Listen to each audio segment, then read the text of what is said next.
என்ன அப்படிங்கிறதுக்கான ஒரு கதை இருக்குங்க. இந்த ஜனநாயகம்னா என்ன அப்படிங்கிற ஒரு விஷயம் நம்மளுக்கு வந்து சின்ன வயசுல இருந்து ஒரு பெரிய ஒரு பூதாகாரமான விஷயமா தோணலாம்.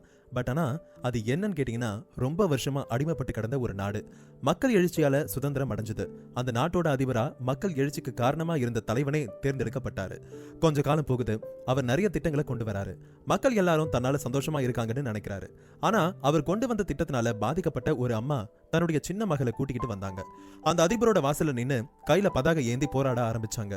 இத பார்த்த அதிபர் அந்த அம்மாவை உள்ள கூப்பிட்டு அவங்க பிரச்சனையை பேசி தீர்த்து வைக்கிறதா உறுதி கொடுத்து அனுப்பி வச்சாரு. இத பார்த்துக்கிட்டு இருந்த ஒரு பிரஸ் ரிப்போர்ட்டர் அதிபர் கிட்ட, நீங்க சர்வ வல்லமை பொருந்தின இந்த நாட்டுடைய அதிபரா இருக்கீங்க. ஒரு சாதாரண அம்மா உங்க ஆபீஸ் வாசல்ல நின்னு போராடுறாங்க. நீங்க நினைச்சிருந்தா அவங்களை அப்புறப்படுத்தி இருக்க முடியும். நீங்க ஏன் அதை செய்யலன்னு கேட்டாரு. அதுக்கு அந்த அதிபர், இந்த மாதிரியான போராட்ட குணத்துல இருந்துதானே எங்க நாட்டுக்கு சுதந்திரம் கிடைத்தது. அப்படி கிடைச்ச சுதந்திரத்தோட வழியில வந்தேன்னா எப்படி அந்த மக்களுடைய போராட்ட குணத்தை அழிக்க முடியும்? அது ஜனநாயகத்துக்கு பண்ற பெரிய துரோகம் இல்லையான்னு கேட்டாரு. நம்ம இந்தியாவும் அப்படிதாங்க. நமக்கு சுதந்திரம் கிடைக்கிறதுக்காக நாம பண்ணின போராட்டமும் செஞ்ச தியாகமும் கொஞ்ச நஞ்சம் கிடையாது. அப்படி போராட்டத்தோட வழியில சுதந்திரத்தை அனுபவிக்கிற நாம எப்பவுமே அமைதியா இருக்கிறது கிடையாது இல்லையா? தப்ப கண்டா பொறுத்து போக கூடாது.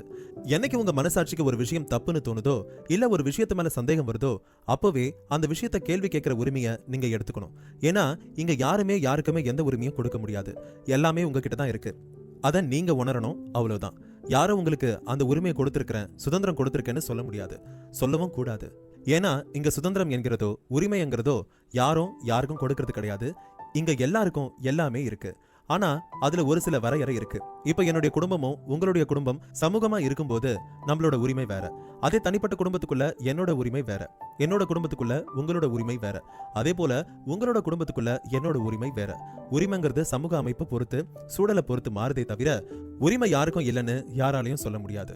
அப்படியான ஒரு கேள்விதான் இன்னைக்கு நம்ம இந்தியாவில எழுந்திருக்கு. இந்திய மக்கள்ல சிலருக்கு ஒரு விஷயத்து மேல சந்தேகம் வந்திருக்கு. சிலருக்கு அந்த விஷயத்து மேல நம்பிக்கை இருக்கு. அந்த விஷயம் செய்யறதுனால நம்ம நாடு பாதுகாப்பா இருக்கணும்னு நினைக்கிறாங்க. அந்த விஷயம் செய்யறதுனால அகதியாக நம்மள தேடி வந்தவங்களுக்கு நம்மளால வாழ்வு கொடுக்க முடியும்னு நினைக்கிறாங்க. சிலர் அப்படி வர்றவங்களை நீங்க பிரிக்கிறீங்கன்னு சொல்றாங்க. அப்படி என்ன விஷயம் பத்தி எல்லாரும் பேசுறாங்க? அதுதாங்க குடியுரிமை திருத்த சட்டம். இது நம்மள மத்தியில ஆளுற அரசு அறிமுகப்படுத்தி இருக்கு. அதுல இருக்க நிறை குறை பத்தியும், புரிதல் பத்தியும், ஆதரவாளர்கள் எடுக்கிற நிலைப்பாட்டை பத்தியும், எதிர்ப்பாளர்கள் எடுக்கிற நிலைப்பாட்டை பத்தி தான் நாம இனி வரக்கூடிய எபிசோடுகள்ல விரிவா தெரிஞ்சுக்க போறோம். வாங்க. இந்திய குடியுரிமை சட்டத்தின் வரலாறு. இப்ப நம்ம இந்தியாவில எங்க பார்த்தாலும் CAA, அதாவது இந்திய குடியுரிமை திருத்த சட்டத்துக்கு எதிரான போராட்டமும் ஆதரவான நிலைப்பாடும் நடந்துகிட்டு இருக்குங்க. மக்கள் எல்லாருமே இந்திய குடியுரிமை திருத்த சட்டத்தை பத்தி பேச ஆரம்பிச்சிருக்காங்க. இந்த நேரத்துல நாம இந்திய குடியுரிமை திருத்த சட்டம்னா என்ன, அதோட வரலாற்று பயணம் என்னன்னு கொஞ்சம் விளக்கமா தெரிஞ்சுக்கலாம். முதல்ல குடியுரிமைனா என்னன்னு தெரிஞ்சுப்போம். தனி மனிதனுக்கு இருக்கிற உரிமையை நிலைநாட்டி அவனுக்கான சமூக பாதுகாப்பை உறுதி செய்யற அடிப்படை அம்சம் தான் குடியுரிமை. ஒரு நாட்டோட குடியுரிமையை வாங்கின மக்களால மட்டும்தான் அந்த நாட்டுல அரசியல்ல பங்கு கொள்ள முடியும். தனக்கு பிடிச்ச அரசியல் கட்சிக்கு ஆதரவா வாக்களிக்கவும் முடியும். அரசியலமைப்பு சட்டம் சொல்ற தகுதிகளுக்கு அவங்க வந்ததுக்கு அப்புறம் அரசியல்ல போட்டியிட முடியும். இந்தியாவில எப்போ அரசியல் சாசனம்னு ஒன்னு எழுதப்பட்டுச்சோ அப்பதான் குடியுரிமை நடைமுறைக்கு வந்துச்சு. மக்களுக்கு இங்க எல்லாம் அதிகாரம் இருக்குன்னு அதிகாரப்பூர்வமா தெரிய வந்துச்சு. குடியுரிமையில ஒற்றை குடியுரிமை, இரட்டை குடியுரிமை, டுயல் குடியுரிமைன்னு 3 வகை இருக்கு. இதுல ஒற்றை குடியுரிமை அப்படிங்கிறது ஒரு நாட்டுல ஒரே ஒரு அரசு தான் இருக்கும். அந்த அரசு தன்னோட மக்களுக்கு குடியுரிமையை வழங்கும். இரட்டை குடியுரிமை அப்படிங்கிறது ஒரு நாட்டுக்குள்ள கொடுக்கப்பட்ட குடியுரிமை. அது என்னன்னா, இப்ப ஒரு நாட்டுக்குள்ள 2 அரசு இருக்குங்க. அதாவது மாநில அரசு, மத்திய அரசுன்னு 2 அரசு இருக்கும். இந்த 2 அரசும் தன்னோட மக்களுக்கு குடியுரிமையை கொடுக்கும். அமெரிக்காவில் பாத்தீங்கன்னாக்கா டெக்சாஸ், நியூயார்க் மாதிரி மொத்தம் 50 ஸ்டேட்ஸ் இருக்கு. அங்க 2க்குமே பவர் இருக்கு. அமெரிக்காவில் வாழற ஒரு அமெரிக்க குடிமகனுக்கு 2 குடியுரிமை இருக்கும். ஒன்னு அந்த அமெரிக்க அரசாங்கம் கொடுத்தது, இன்னொன்னு அங்க இருக்கக்கூடிய நியூயார்க், டெக்சாஸ் மாதிரியான மாநிலங்களால கொடுக்கப்பட்டது. நம்ம இந்தியாவில் கூட மத்திய அரசு இருக்கு, மாநில அரசு இருக்கு. அப்ப இங்கேயும் இரட்டை குடியுரிமையானு உங்களுக்கு ஒரு சந்தேகம் வரலாம். நம்ம இந்தியாவில் ஒற்றை குடியுரிமையை தான் நம்ம பின்பற்றோம். நம்மளுடைய இந்த குடியுரிமை சட்டம் பிரிட்டனை பார்த்து உருவாக்கப்பட்டுச்சு. பிரிட்டன்ல ஒற்றை குடியுரிமை தான் இருக்கு. அதனால அதை பார்த்து உருவாக்கின நம்ம இந்தியாவிலையும் ஒற்றை குடியுரிமை தான். இந்தியாவில மக்களுக்கு குடியுரிமையை மத்திய அரசு தான் கொடுக்குது, மாநில அரசு கொடுக்கறது கிடையாது.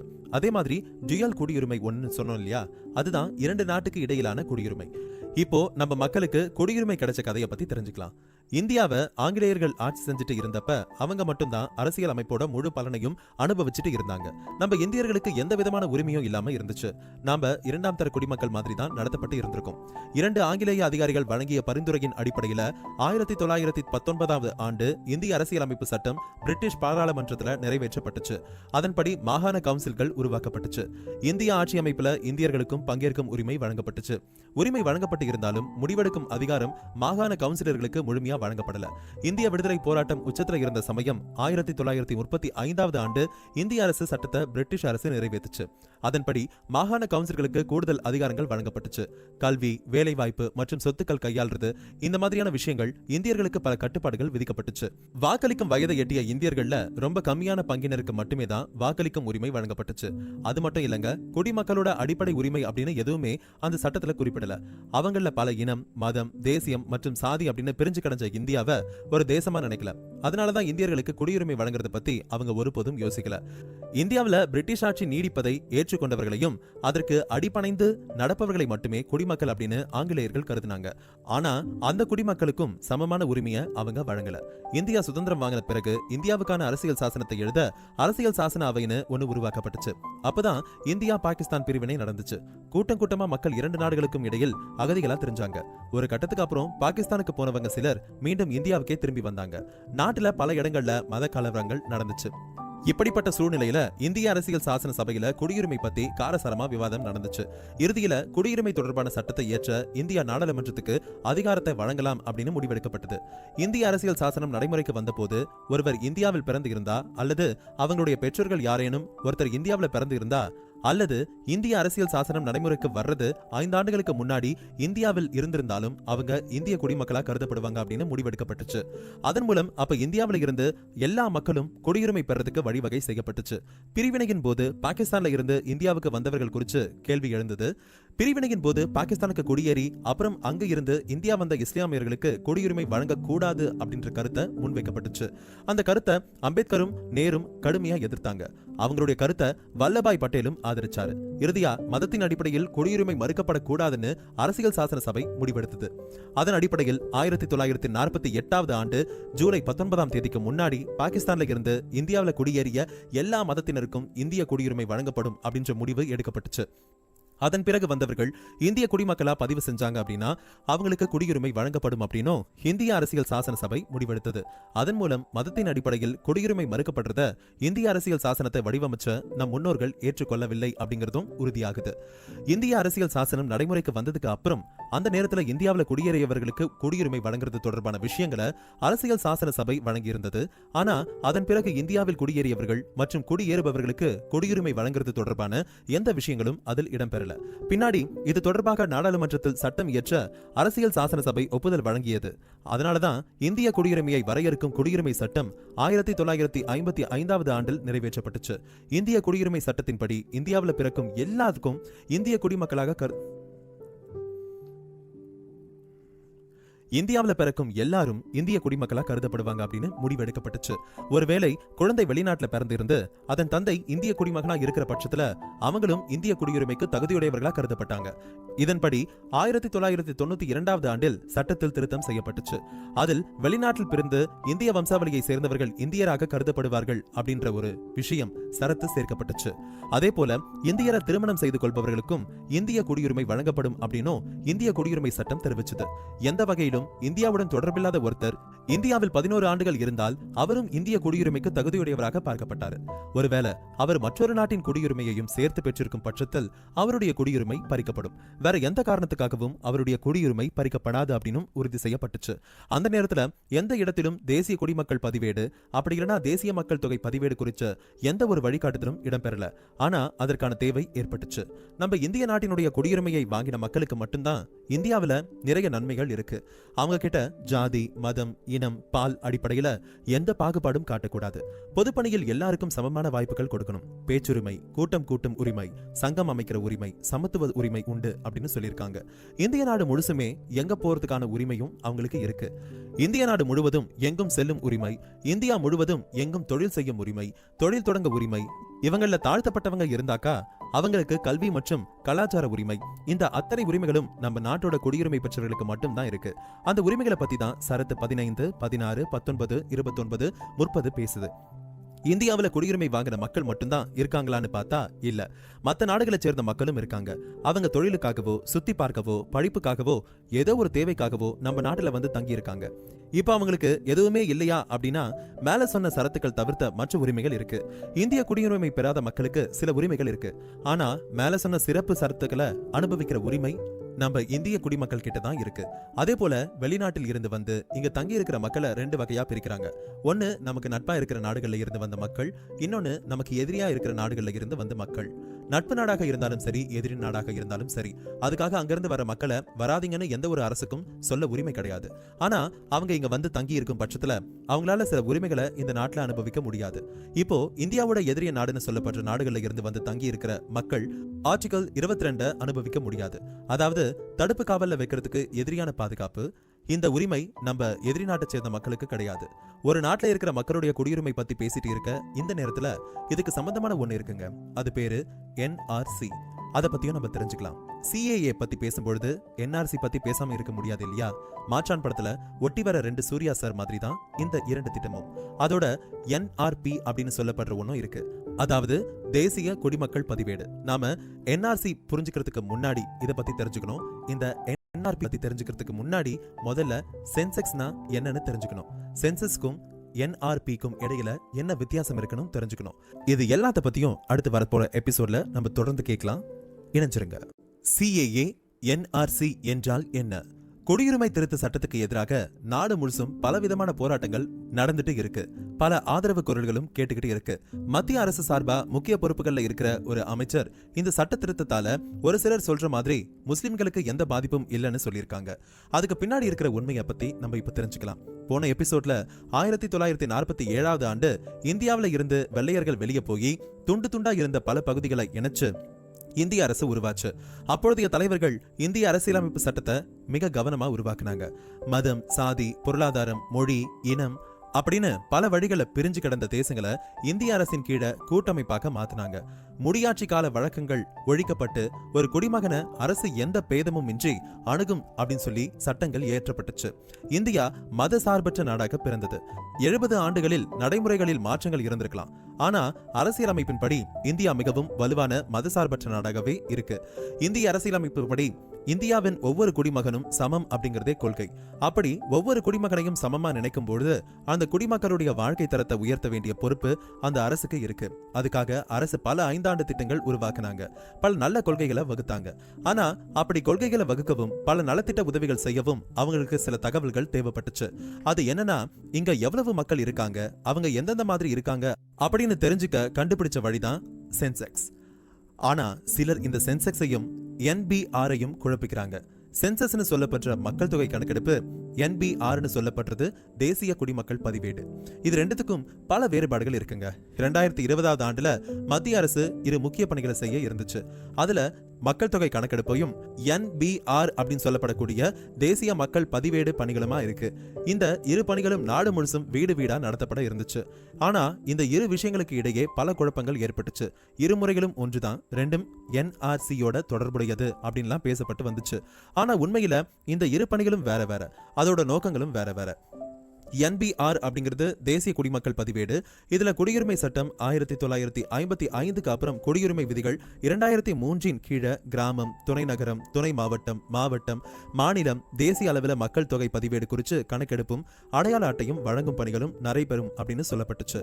இந்தியாவில் வசிக்கக்கூடிய ஒவ்வொரு குடிமகனும் தேசிய குடிமக்கள் பதிவேட்டில் தங்களுடைய பெயரை பதிவு செய்யறது கட்டாயமாகும். நாட்டின் எந்த பகுதியிலும் யார் குறைந்தபட்சம் 6 மாதங்கள் அப்படி இல்லைன்னா அதுக்கும் மேல வசிச்சாலும் அவங்க NBR பதிவேட்டில் பதிவு செய்யணும் அப்படிங்கிறது அவசியம். இந்த புள்ளி விவரத்துல மக்கள் தொகை கணக்கெடுப்புடன் பயோமெட்ரிக் தகவலும் இடம்பெறும்.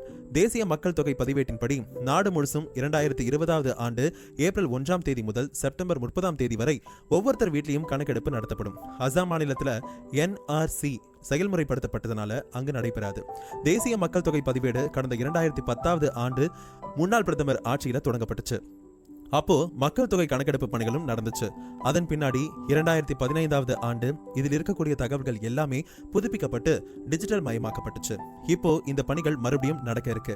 அசாம் மாநிலத்துல அண்டை நாடான வங்கதேசத்தை சேர்ந்த பலர் சட்டவிரோதமா வசிக்கிறதா புகார் வந்துச்சு. இதையடுத்து வேறு நாடுகளை சேர்ந்தவர்களை அடையாளம் கண்டு அவங்களை வெளியேற்றும் வகையில தேசிய குடிமக்கள் பதிவேட்டை வெளியிட மத்திய மாநில அரசுகள் நடவடிக்கை எடுத்தாங்க. அதுக்காக அசாமை சேர்ந்தவங்க தகுந்த சான்றிதழ்களை கொடுத்து தங்கள் பெயர்களை பதிவு செய்யும்படி உத்தரவிடப்பட்டுச்சு. 2018 ஆண்டு ஜூலைல வரைவு பட்டியல் வெளியிடப்பட்டுச்சு. இதுல 41 லட்சத்துக்கும் அதிகமானோர் பெயர்கள் விடப்பட்டிருந்தது. இதனால அசாம்ல பதற்றமும் பரபரப்பும் நிலவுச்சு. அடுத்து தேசிய குடிமக்கள் பதிவேட்டுக்காக மறுபதிவு செய்யும் நடைமுறை தொடர்ந்து வந்த நிலையில 2019 ஆண்டு ஆகஸ்ட் 31 இறுதிப்பட்டியல் வெளியிடப்பட்டுச்சு. NRCயின் மாநில ஒருங்கிணைப்பாளர் இறுதிப்பட்டியலில் 3,11,21,024 பேர் இடம்பெற்றிருந்தாங்க. 19,06,657 பேர் பட்டியலில் இடம்பெறல. அவங்க பட்டியலில் உரிய ஆவணங்கள் வழங்கல. இந்த பட்டியலில் திருப்தி இல்லாதவர்கள் வெளிநாட்டினருக்கான தீர்ப்பாயத்தில் முறையிடலாம் அப்படின்னு சொல்றாங்க. பட்டியல் வெளியீடு காரணமாக மாநிலம் முழுசும் பதற்றம் இருந்துச்சு. NBR நோக்கம் இந்தியாவில் வசிக்கக்கூடிய ஒவ்வொரு இயல்பான குடிமகனின் முழுமையான அடையாள அட்டையை உருவாக்குறது தான். இது தேசிய குடிமக்கள் பதிவேடு. இந்த பணிகள் மக்கள் தொகை கணக்கெடுப்பு ஆணையர் மற்றும் தலைமை பதிவாளர் தலைமையின் கீழ் நடைபெறும். இந்த பதிவேட்டில் தனி மனிதர் ஒருத்தருடைய வழக்கமான வசிப்பிடம், பெயர், குடும்பத் தலைவர், தந்தை பெயர், தாய் பெயர், திருமணமாகி இருந்தால் மனைவி பெயர், பாலினம், பிறந்த தேதி, பிறந்த இடம், தேசியம், தற்பொழுது வசிக்கக்கூடிய இடத்தின் முகவரி, தற்பொழுது வசிப்பிடத்தின் காலம், நிரந்தர முகவரி, தொழில், கல்வி தகுதி ஆகிய விவரங்கள் கேட்கப்படும். மக்கள் தொகை கணக்கெடுப்பு அப்படிங்கிறது 1948 ஆண்டு சென்சஸ் சட்டம் கொண்டு வரப்பட்டதுல இருந்து ஒவ்வொரு 10 ஆண்டுகளுக்கு ஒரு முறை நடத்தப்படுது. இந்த கணக்கெடுப்புல பல வகையான புள்ளி விவரங்கள் பொருளாதார விவகாரங்களுக்காகவும் அரசின் சமூக நல திட்டங்களை செயல்படுத்தவும் பயன்படுத்தப்படும். கடைசியா கடந்த 2010 ஆண்டு மக்கள் தொகை கணக்கெடுப்பு நடத்தப்பட்டுச்சு. அதன் பின் 2021 ஆண்டுல இரு பிரிவுகளாக நடத்த திட்டமிடப்பட்டது. வீடுகளை பட்டியலிடும் ஹவுஸ் சென்சஸ் எனப்படுவது 2020 ஆண்டு ஏப்ரல் முதல் செப்டம்பர் மாதம் வரைக்கும் நடக்கும் அப்படின்னு அறிவிக்கப்பட்டுச்சு. இரண்டாவது கட்டமாக மக்கள் தொகையை கணக்கிடும் பணி 2021 ஆண்டு பிப்ரவரி 9 முதல் பிப்ரவரி 28 வரை நடக்கும். மார்ச் 1 முன்பாக முடிக்கப்படும் சொல்லியிருந்தாங்க. சென்சஸ் எடுக்கப்படும் நோக்கம் நாட்டின் வளர்ச்சி எவ்வாறு கடந்த 10 ஆண்டுகளில் இருந்தது அப்படிங்கறத அறியறதுக்காக எடுக்கப்பட்டது. இது பொருளாதார ரீதியாகவும் மக்கள் தொகை ரீதியாகவும் நாட்டின் வளர்ச்சி குறித்தும் தெரிஞ்சுக்கிறதுக்கும் மக்களுக்கு அரசின் நலத்திட்டங்கள் எவ்வாறு போய் சேர்ந்திருக்கு, பயனீட்டாளர்கள் யார் என்பதை அறியவும் எதிர்கால திட்டமிடலுக்கும் பயன்படும். சென்சஸ்ல மக்களின் பிறப்பு, இறப்பு குறித்த உறுதியான தகவல், பொருளாதார நடவடிக்கை, கல்வி அறிவு, கல்வியின் நிலை, சொந்த வீடு, வீட்டில் உள்ள வசதிகள், நகரமயமாக்கல், குழந்தை இறப்பு, பிறப்பு, SC/ST கணக்கெடுப்பு, மொழி, மதங்கள், மக்கள் இடப்பெயர்வு, மாற்றுத்திறனாளிகள் உள்ளிட்ட பல விவரங்கள் இடம்பெறும். மேலும் விவசாயிகள், விவசாய தொழிலாளர்கள், அவர்களின் பாலினம், தொழில் வகை, பகுப்பு, சிறு குறுந்தொழில், வர்த்தகம், வியாபாரம், தொழில், சேவை, அதில் ஈடுபட்டுள்ள தொழிலாளர்கள், பாலினம் ஆகியவை இடம்பெறும். மக்களின் பாலினம், கல்வி தகுதி, நகரங்கள் உருவாக்கம், குடிசை பகுதிகள், அங்குள்ள மக்கள் தொகை, குடிநீர் வசதி, மின்சாரம், நீர்ப்பாசன வசதி, விவசாயம் செய்யும் முறை, வீடு இருந்தால் அது கான்கிரீட் வீடா அல்லது எப்படிப்பட்ட வீடு உள்ளிட்ட விவரங்கள் கேட்கப்படும். கடந்த 1872 ஆண்டு ஆங்கிலேயர்களால் முதல் முறையாக சென்சஸ் ஒருங்கிணைக்கப்படாத வகையில் நடத்தப்பட்டது. அதன் பின்னாடி 1948 ஆண்டு சென்சஸ் சட்டம் கொண்டுவரப்பட்டதில் இருந்து ஒவ்வொரு 10 ஆண்டுகளுக்கு ஒரு முறை சென்சஸ் எனப்படும் மக்கள் தொகை கணக்கெடுப்பு நடத்தப்படுது. குடியுரிமை சட்ட திருத்தம் அப்படின்னா இந்தியாவோட பக்கத்து நாடுகளான பாகிஸ்தான், வங்கதேசம் மற்றும் ஆப்கானிஸ்தான் ஆகிய இஸ்லாமிய நாடுகளில் இருந்து இந்தியாவுக்குள் இந்து, சீக்கிய, பௌத்த, சமண, பார்சி அல்லது கிறிஸ்தவ மதத்தை சேர்ந்தவர்கள் அகதிகளாக வருவாங்க. அவங்களுக்கு இந்திய குடியுரிமை வழங்க ஏதுவா 1955 குடியுரிமை சட்டத்தை திருத்துவதற்கான இந்த மசோதா கொண்டு வரப்பட்டுச்சு. 2014 ஆண்டு டிசம்பர் 31 முன் இந்தியாவில் குடியேறியவர்களுக்கு இந்த சட்ட திருத்தம் பொருந்தும். இந்த சட்ட திருத்தம் பாகிஸ்தான், வங்கதேசம், ஆப்கானிஸ்தான் ஆகிய 3 நாடுகளில் இருந்து வந்த இந்து, சீக்கிய, பௌத்த, சமண, பார்சி அல்லது கிறிஸ்தவ மதத்தை சேர்ந்தவர்களுக்கு மட்டுமே பொருந்தும். இந்த 3 நாடுகளில் இருந்து வரும் முஸ்லிம் அகதிகளுக்கு பொருந்தாது. அதே போல மற்ற நாடுகளில் இருந்து வரும் அகதிகள், உதாரணமாக இலங்கை தமிழர்கள், ஒருவேளை அவர்கள் இந்துக்களாகவே இருந்தாலும் பொருந்தாது. மியான்மர் முஸ்லிம்கள் முதலானோருக்கும் இது பொருந்தாது. இது சிட்டிசன்ஷிப் அமெண்ட்மெண்ட் ஆக்ட் என்று அழைக்கப்படுகிறது. அதே போலதான் NRC.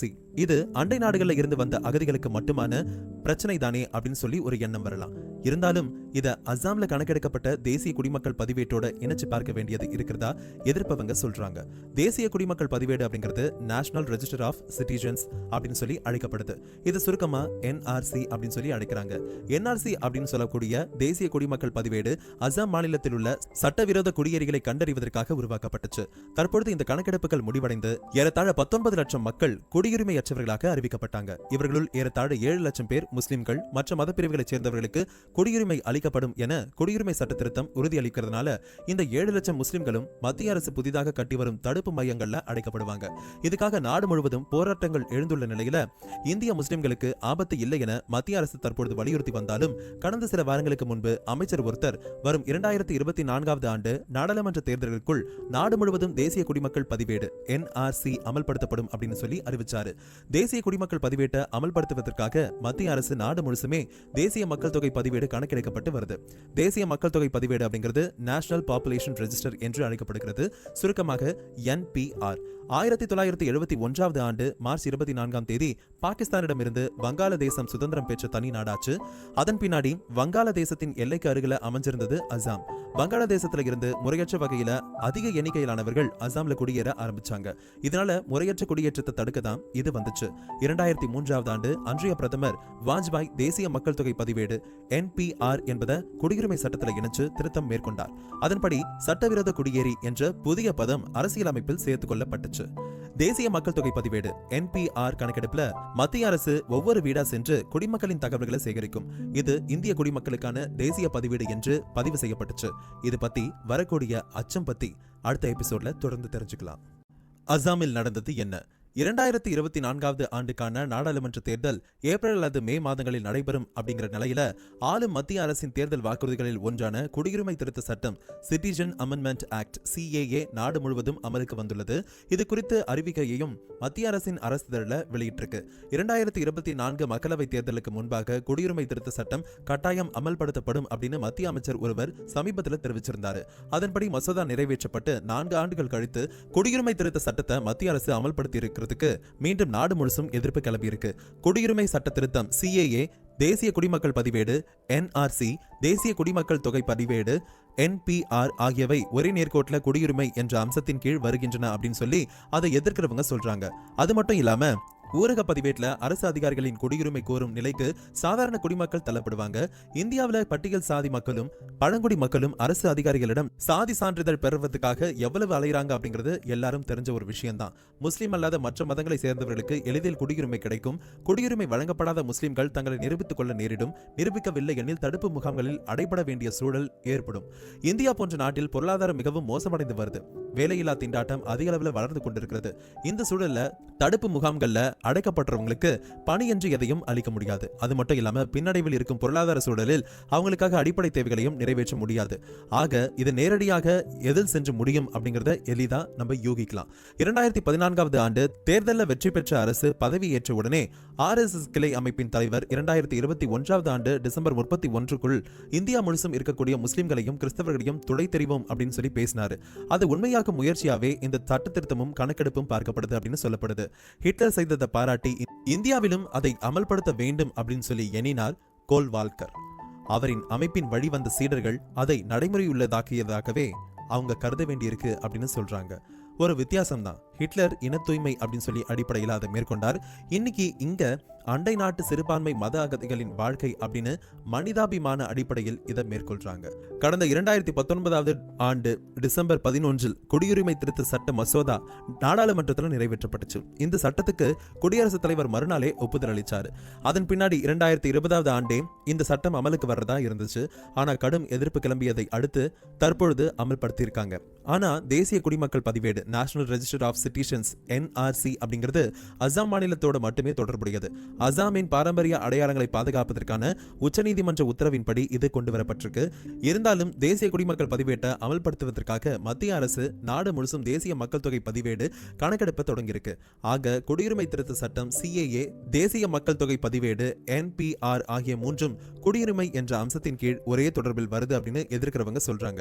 அதாவது இந்த 3 அம்சங்களும் ஒன்றை ஒன்று தொடர்பு கொண்டுள்ளதாக கணிக்கப்பட்டிருக்கு. ஏற்கனவே குடியுரிமை திருத்த சட்டம் பத்தி அந்த CAA, தேசிய குடிமக்கள் பதிவேடு NRC பார்த்துட்டோம். அசாம் உள்ளிட்ட வடகிழக்கு மாநிலங்கள்ல வங்கதேசத்தை சேர்ந்தவங்க ஏராளமான அளவில் குடியேறதுனால பல்வேறு பிரச்சனைகள் ஏற்பட்டிருக்கு. 1951 ஆண்டு மக்கள் தொகை கணக்கெடுப்பு வெளியிட்ட பிறகு இந்திய குடிமக்களை கண்டறியவும் அப்பொழுது பாகிஸ்தானின் பகுதியாக இருந்த வங்கதேசத்தை சேர்ந்தவங்களை கணக்கெடுக்கவும் உச்சநீதிமன்ற உத்தரவை தொடர்ந்து தேசிய குடிமக்கள் பதிவேடு தயாரிக்கும் பணியை மத்திய அரசு தொடங்குச்சு. 2013 ஆண்டு உருவாக்கப்பட்ட இந்த பணியில 1951 ஆண்டு தேசிய குடிமக்கள் பதிவேட்டில் இடம்பெற்றவங்க, அப்படி இல்லைன்னா 1971 ஆண்டு மார்ச் 24 தேதிக்கு நள்ளிரவுக்கு முன்பாக இந்தியாவில் வசிச்சு வாக்காளர் பட்டியலில் இடம் பிடித்தவர்கள் மட்டுமே தேசிய குடிமக்கள் பதிவேட்டில் இடம் அளிக்கிறது அப்படின்னு சொல்லி முடிவெடுக்கப்பட்டிருக்கு. தேசிய குடிமக்கள் பதிவேட்டில் ஒவ்வொருத்தர்கிட்டையும் சான்றுகள் கேட்கப்படும். அவ்வாறு சான்றுகள் இல்லை அப்படின்னு கேட்டீங்கன்னா அவங்க வெளிநாட்டினராக கருதப்பட்டு ஒரு இடத்துல தடுத்து வைக்கப்பட வாய்ப்பு இருக்கு. இந்த கணக்கெடுப்புகள் முடிவடைஞ்சு ஏறத்தாழ 19 லட்சம் மக்கள், அதாவது 19,657 மக்கள் குடியுரிமை அற்றவர்களாக அறிவிக்கப்பட்டிருக்காங்க. இவர்களில் ஏறத்தாழ 7 லட்சம் முஸ்லிம்கள் இருக்கிறதா சொல்லப்படுது. இந்த லட்சக்கணக்கானவர்கள் மறுமதிப்பீட்டிற்காக விண்ணப்பிச்சாங்க. இருந்தும் விண்ணப்பித்த 3.29 கோடி பேர்ல 2.9 கோடி பேரின் பெயர்கள் மட்டுமே வரைவு பட்டியலில் இடம்பெற்றிருந்தது. ஏற்கனவே 2 முறை தேசிய குடிமக்கள் பதிவேடு வரைவு பட்டியல் வெளியிடப்பட்டதில் லட்சக்கணக்கானோர் பெயர்கள் விடுபட்டிருந்ததாக புகார் எழுந்ததை தொடர்ந்து கடைசியா 2019 ஆகஸ்ட் 39 தேதி உச்சநீதிமன்ற உத்தரவுப்படி அசாம் தேசிய குடிமக்கள் பதிவேடு வெளியிடப்பட்டிருக்கு. அப்படி வெளியிடப்பட்ட இறுதி பட்டியலில் 19 லட்சம் பேர் நீக்கப்பட்டதும் பேசு பொருளாச்சு. அதே நேரத்தில் மற்ற மதப்பிரிவுகளை சேர்ந்தவங்களுக்கு குடியுரிமை அளிக்கப்படும் அப்படின்னு குடியுரிமை சட்டம் உறுதி அளிக்கிறதுனால இந்த 7 லட்சம் முஸ்லிம்களும் தடுப்பு மையங்கள்ல அடைச்சு வைக்கப்படுவாங்க. மேலும் NRC மூலமாக 1948 ஆண்டு ஜூலை 19க்கு பின்னாடி இந்தியாவில் நுழைஞ்ச சட்டவிரோத குடியேறிகளை அடையாளம் கண்டு அவங்களை நாட்டை விட்டு வெளியேற்றும் பணிகள் நிறைவடையும் அப்படின்னு மத்திய அரசு தரப்புல சொல்லப்படுது.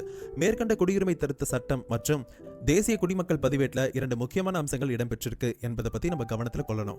முதலாவதா முஸ்லீம் அல்லாத புலம்பெயர்ந்தோருக்கு இந்திய குடியுரிமை வழங்கப்படுது. இரண்டாவதா சட்டவிரோத வெளிநாட்டினரை பெரும்பாலும் முஸ்லிம்களை அடையாளம் கண்டு திருப்பி அனுப்புவதற்கான நடைமுறைகள் கணக்கிடப்படுது. இது மிகவும் ஆபத்தானது அப்படின்னு எதிர்க்கட்சிகள் குறிப்பிட்டாங்க. அசாமை தாண்டி நாடு முழுமைக்கும் NRC மேற்கொள்ளப்பட வேண்டும் அப்படின்னு மத்திய அரசு தொடர்ச்சியா சொல்லி வருதான். இவை இரண்டும் ஒரு புறம் இருக்க, மறுபுறம் தேசிய மக்கள் தொகை பதிவேடு நேஷனல் பாப்புலேஷன் ரெஜிஸ்டர் NPR குறித்த கேள்வியும் எழுப்பப்படுது. தேசிய மக்கள் தொகை பதிவேடு அப்படிங்கிறது நாடு முழுசும் வழக்கமான குடிமக்களிடம் இருந்து தகவல்கள் திரட்டப்படுவது ஆகும். இதற்கான தகவல்கள் 1955 ஆண்டு குடியுரிமை சட்டம் மற்றும் 2003 ஆண்டின் மக்கள் தொகை கணக்கெடுப்பு விதிமுறையின் கீழ் பெறப்படும். தேசிய மக்கள் தொகை பதிவேடு சென்சஸ் கணக்கெடுப்பு போல மற்றொரு கணக்கெடுப்பு தான் அப்படின்னு சொல்லி நம்ம இதை கருதலாம். இன்னும் சொல்ல போனோம் அப்படின்னாக்கா தேசிய மக்கள் தொகை பதிவேடு அப்படிங்கிறது பல்வேறு விதமான மக்கள் யார் யார் அப்படிங்கறத உறுதி செய்யறது மட்டும்தான். ஆனால் மக்கள் தொகை கணக்கெடுப்பு அப்படிங்கிறது மக்களின் கல்வி தகுதி, வீடு, சொத்து, அவங்களுடைய வாழ்க்கை தரம், பொருளாதார சூழல் போன்ற விவரங்களை சேகரிக்கிறதான ஒரு விஷயமா இருக்கு. ஆனா தேசிய மக்கள் தொகை பதிவேட்டில் விவரம் அளிக்கிறவங்க தங்களுடைய ஆதார் எண்ணை அளிக்கிறது மட்டும் இல்லாம தங்கள் பெற்றோர் பிறந்த இடத்தை குறிப்பிடணும் அப்படின்னு சொல்லுது. இதுல தாய் மற்றும் தந்தையர் பற்றிய விவரம் இடம்பெறும் போது அவங்க உடன் வசிக்கிறவங்களா, அப்படி இல்லைனா வேற இடத்துல ஏதாவது வசிக்கிறாங்களா அப்படின்ற விவரம் கேட்கப்பட்டிருக்கு. அது மட்டும் இல்லாம அவங்க இருக்கக்கூடிய ஊரை குறிப்பிடணும், எந்த மாநிலம், எந்த நகரம் என்பதையும் அவர்களது பிறந்த தேதியையும் தெரிவிக்கணும். NPR கணக்கெடுப்பின் போது எந்த சான்றும் தர வேண்டிய அவசியம் இல்லை. தனது சுய விவர குறிப்பு தகவல்களை ஒருத்தர் தந்தா போதுமானது. இது ஒரு வகையில இந்திய குடிமக்களுக்கான தேசிய பதிவேடு அப்படின்னு சொல்லியும் பதிவு செய்யப்படும். இது மாநில பதிவேடு, மாவட்ட பதிவேடு, துணை மாவட்ட பதிவேடு, ஊரக பதிவேடு அப்படின்னு சொல்லி தனித்தனியா பிரிக்கப்படும். ஊரக பதிவேட்டின் கீழே சேகரிக்கப்படும் தகவல்கள் தேசிய மக்கள் தொகை பதிவேட்டில் NPR சரிபார்க்கப்படும். சரிபார்த்து இறுதிப்பட்டியல் வெளியிடப்படும் வரை சந்தேகத்திற்குரிய குடியுரிமை என்ற புதிய வகை உருவாக்கப்படும்.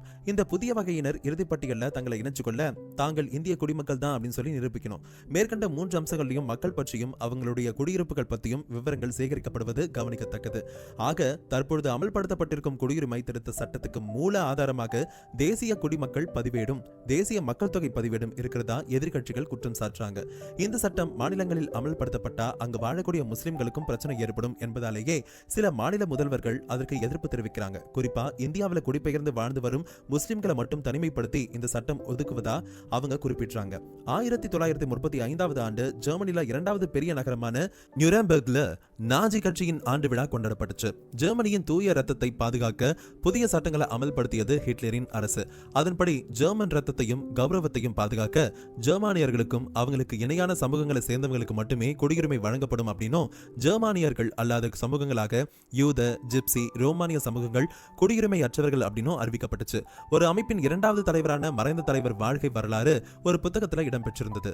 விவேகானந்தரை அதர்சமாக கருதுவதாகவும், விவேகானந்தருக்கு அடுத்த இடத்துல அந்த தலைவரை வைச்சிருக்கிறதாகவும் அதில் எழுதியிருந்தார் அதன் ஆசிரியர். அந்த ஆசிரியர் ஒரு பெரிய அரசியல் தலைவர். அந்த ஆசிரியரின் தலைவர் ஜெர்மனில ஹிட்லர் கொண்டு வந்த குடியுரிமை சட்டங்களை பாராட்டி இருக்காரு.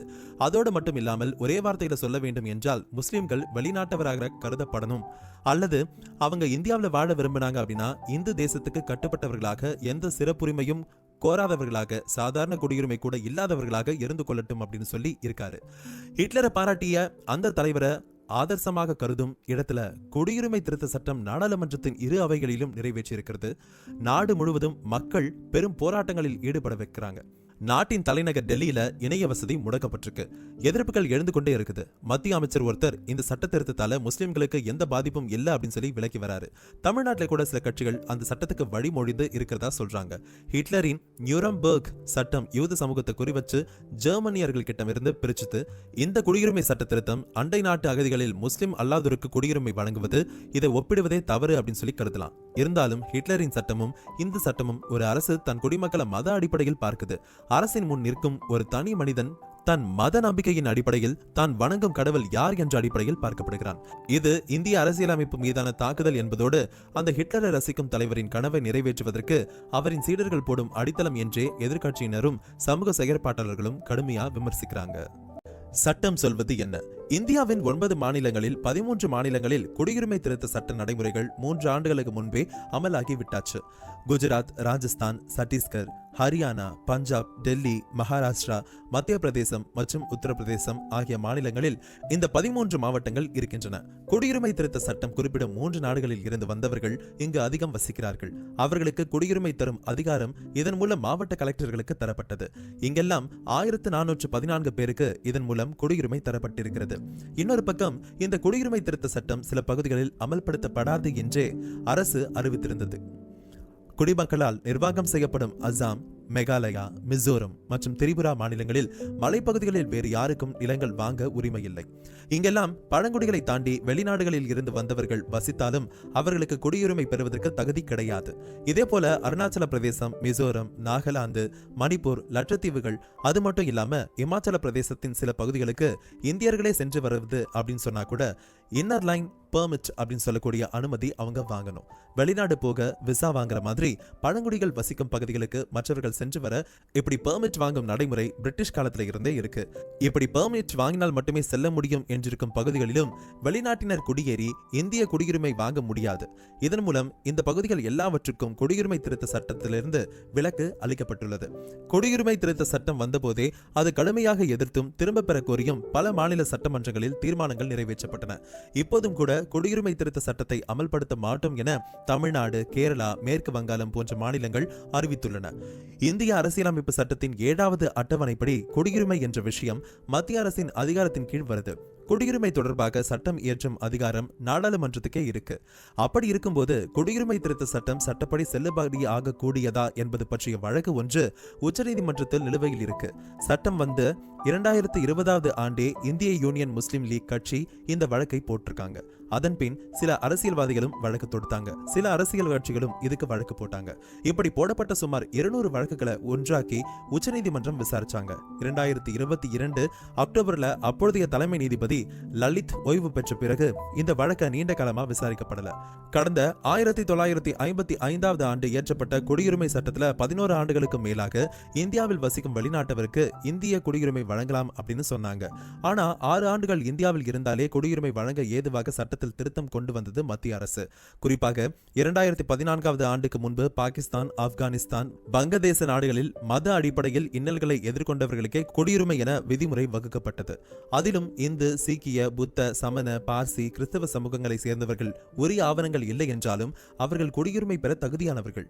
அண்டை நாடுகளில் இருந்து இந்தியாவிற்குள் வரும் இஸ்லாமியர்கள் இந்திய குடியுரிமை பெற முடியாது. இதேபோன்று தமிழ்நாட்டில் நீண்ட காலமாக அகதிகளாக வாழ்ந்து வரும் இலங்கை தமிழர்களுக்கும் குடியுரிமை வழங்க இச்சட்டத்தில் சட்டத்தில் இடமில்லை. 2019 ஆண்டு அறிமுகப்படுத்தப்பட்ட இந்த மசோதா மக்களவையில் பெரும்பான்மை ஆதரவுடன் நிறைவேறியது. மாநிலங்களவையில் அதிமுக எம்பிக்களின் ஆதரவுடன் இந்த மசோதா நிறைவேற்றப்பட்டு குடியரசுத் தலைவரின் ஒப்புதலுக்கு பிறகு சட்டமானது. மதத்தை அடிப்படையாக கொண்டு குடியுரிமை வழங்கும் சர்ச்சைக்குரிய இந்த குடியுரிமை திருத்த சட்டத்திற்கு பாஜக அல்லாத மாநிலங்களைச் சேர்ந்த முதலமைச்சர்கள் கடும் எதிர்ப்பை தெரிவித்து வந்தனர். அசாம், திரிபுரா உள்ளிட்ட வடகிழக்கு மாநிலங்களிலும் கடும் எதிர்ப்பு எழுந்துள்ளது. வங்கதேசத்தில் இருந்து வரும் அகதிகளால் தங்களது உரிமைகள் பறிபோகும் என வடகிழக்கு மாநில மக்கள் தெரிவித்தனர். வடகிழக்கு மாநிலங்கள் மட்டுமின்றி CAA சட்டத்தை அமல்படுத்த எதிர்ப்பு தெரிவித்து நாடு முழுவதும் போராட்டங்கள் வெடித்தன. குறிப்பாக தமிழ்நாடு முதலமைச்சர், மேற்கு வங்க முதலமைச்சர் ஆகியோர் இந்த குடியுரிமை திருத்த சட்டத்தை அமல்படுத்த முடியாது என திட்டவட்டமாக தெரிவித்திருந்தனர். அதேவேளையில் அண்மையில் பேசிய மத்திய அமைச்சர் CAA சட்டம் நிச்சயம் அமல்படுத்தப்படும் என்றார். பிரதமர் நாட்டு மக்களுக்கு சற்று நேரத்தில் உரையாற்ற இருக்கிறார் என்று ஒரு வதந்தியானது செய்தி போலவே பரவியது. ஆனா அப்படி ஒரு சம்பவம் நடைபெறவில்லை. ஆனா குடியுரிமை திருத்த சட்டத்தை மத்திய அரசு அமல்படுத்தி விட்டியதாக செய்தி மட்டும் வெளியானது. கடந்த 2019 ஆண்டு 2வது முறையாக ஆட்சிக்கு வந்த கையோடு அதே ஆண்டு டிசம்பரில் நாடாளுமன்றத்தில் இந்த குடியுரிமை திருத்த சட்டம் நிறைவேற்றப்பட்டுச்சு. ஆனா அதை அமல் செய்ய முடியாதபடி கடுமையான போராட்டங்கள் வெடிச்சுச்சு. அதற்கு முன்பு இருந்த குடியுரிமை சட்டம் 1955 ஆண்டு இயற்றப்பட்டுச்சு. அதன்படி இந்தியாவில் சட்டவிரோத குடியேற்றம் தடை செய்யப்பட்டிருந்தது. பாஸ்போர்ட், விசா போன்ற தகுந்த ஆவணங்கள் இல்லாம ஒருத்தர் இந்தியாவுக்குள்ள நுழைஞ்சாலோ அப்படி இல்லைனா விசாவில் குறித்திருந்த காலக்கெடு தாண்டியும் இந்தியாவில் இருந்தாலோ அந்த வெளிநாட்டவர் உடனடியாக நாடு கடத்தப்படுவார். அவருக்கு இந்திய குடியுரிமை கேட்டு விண்ணப்பிக்கும் தகுதி கிடையாது.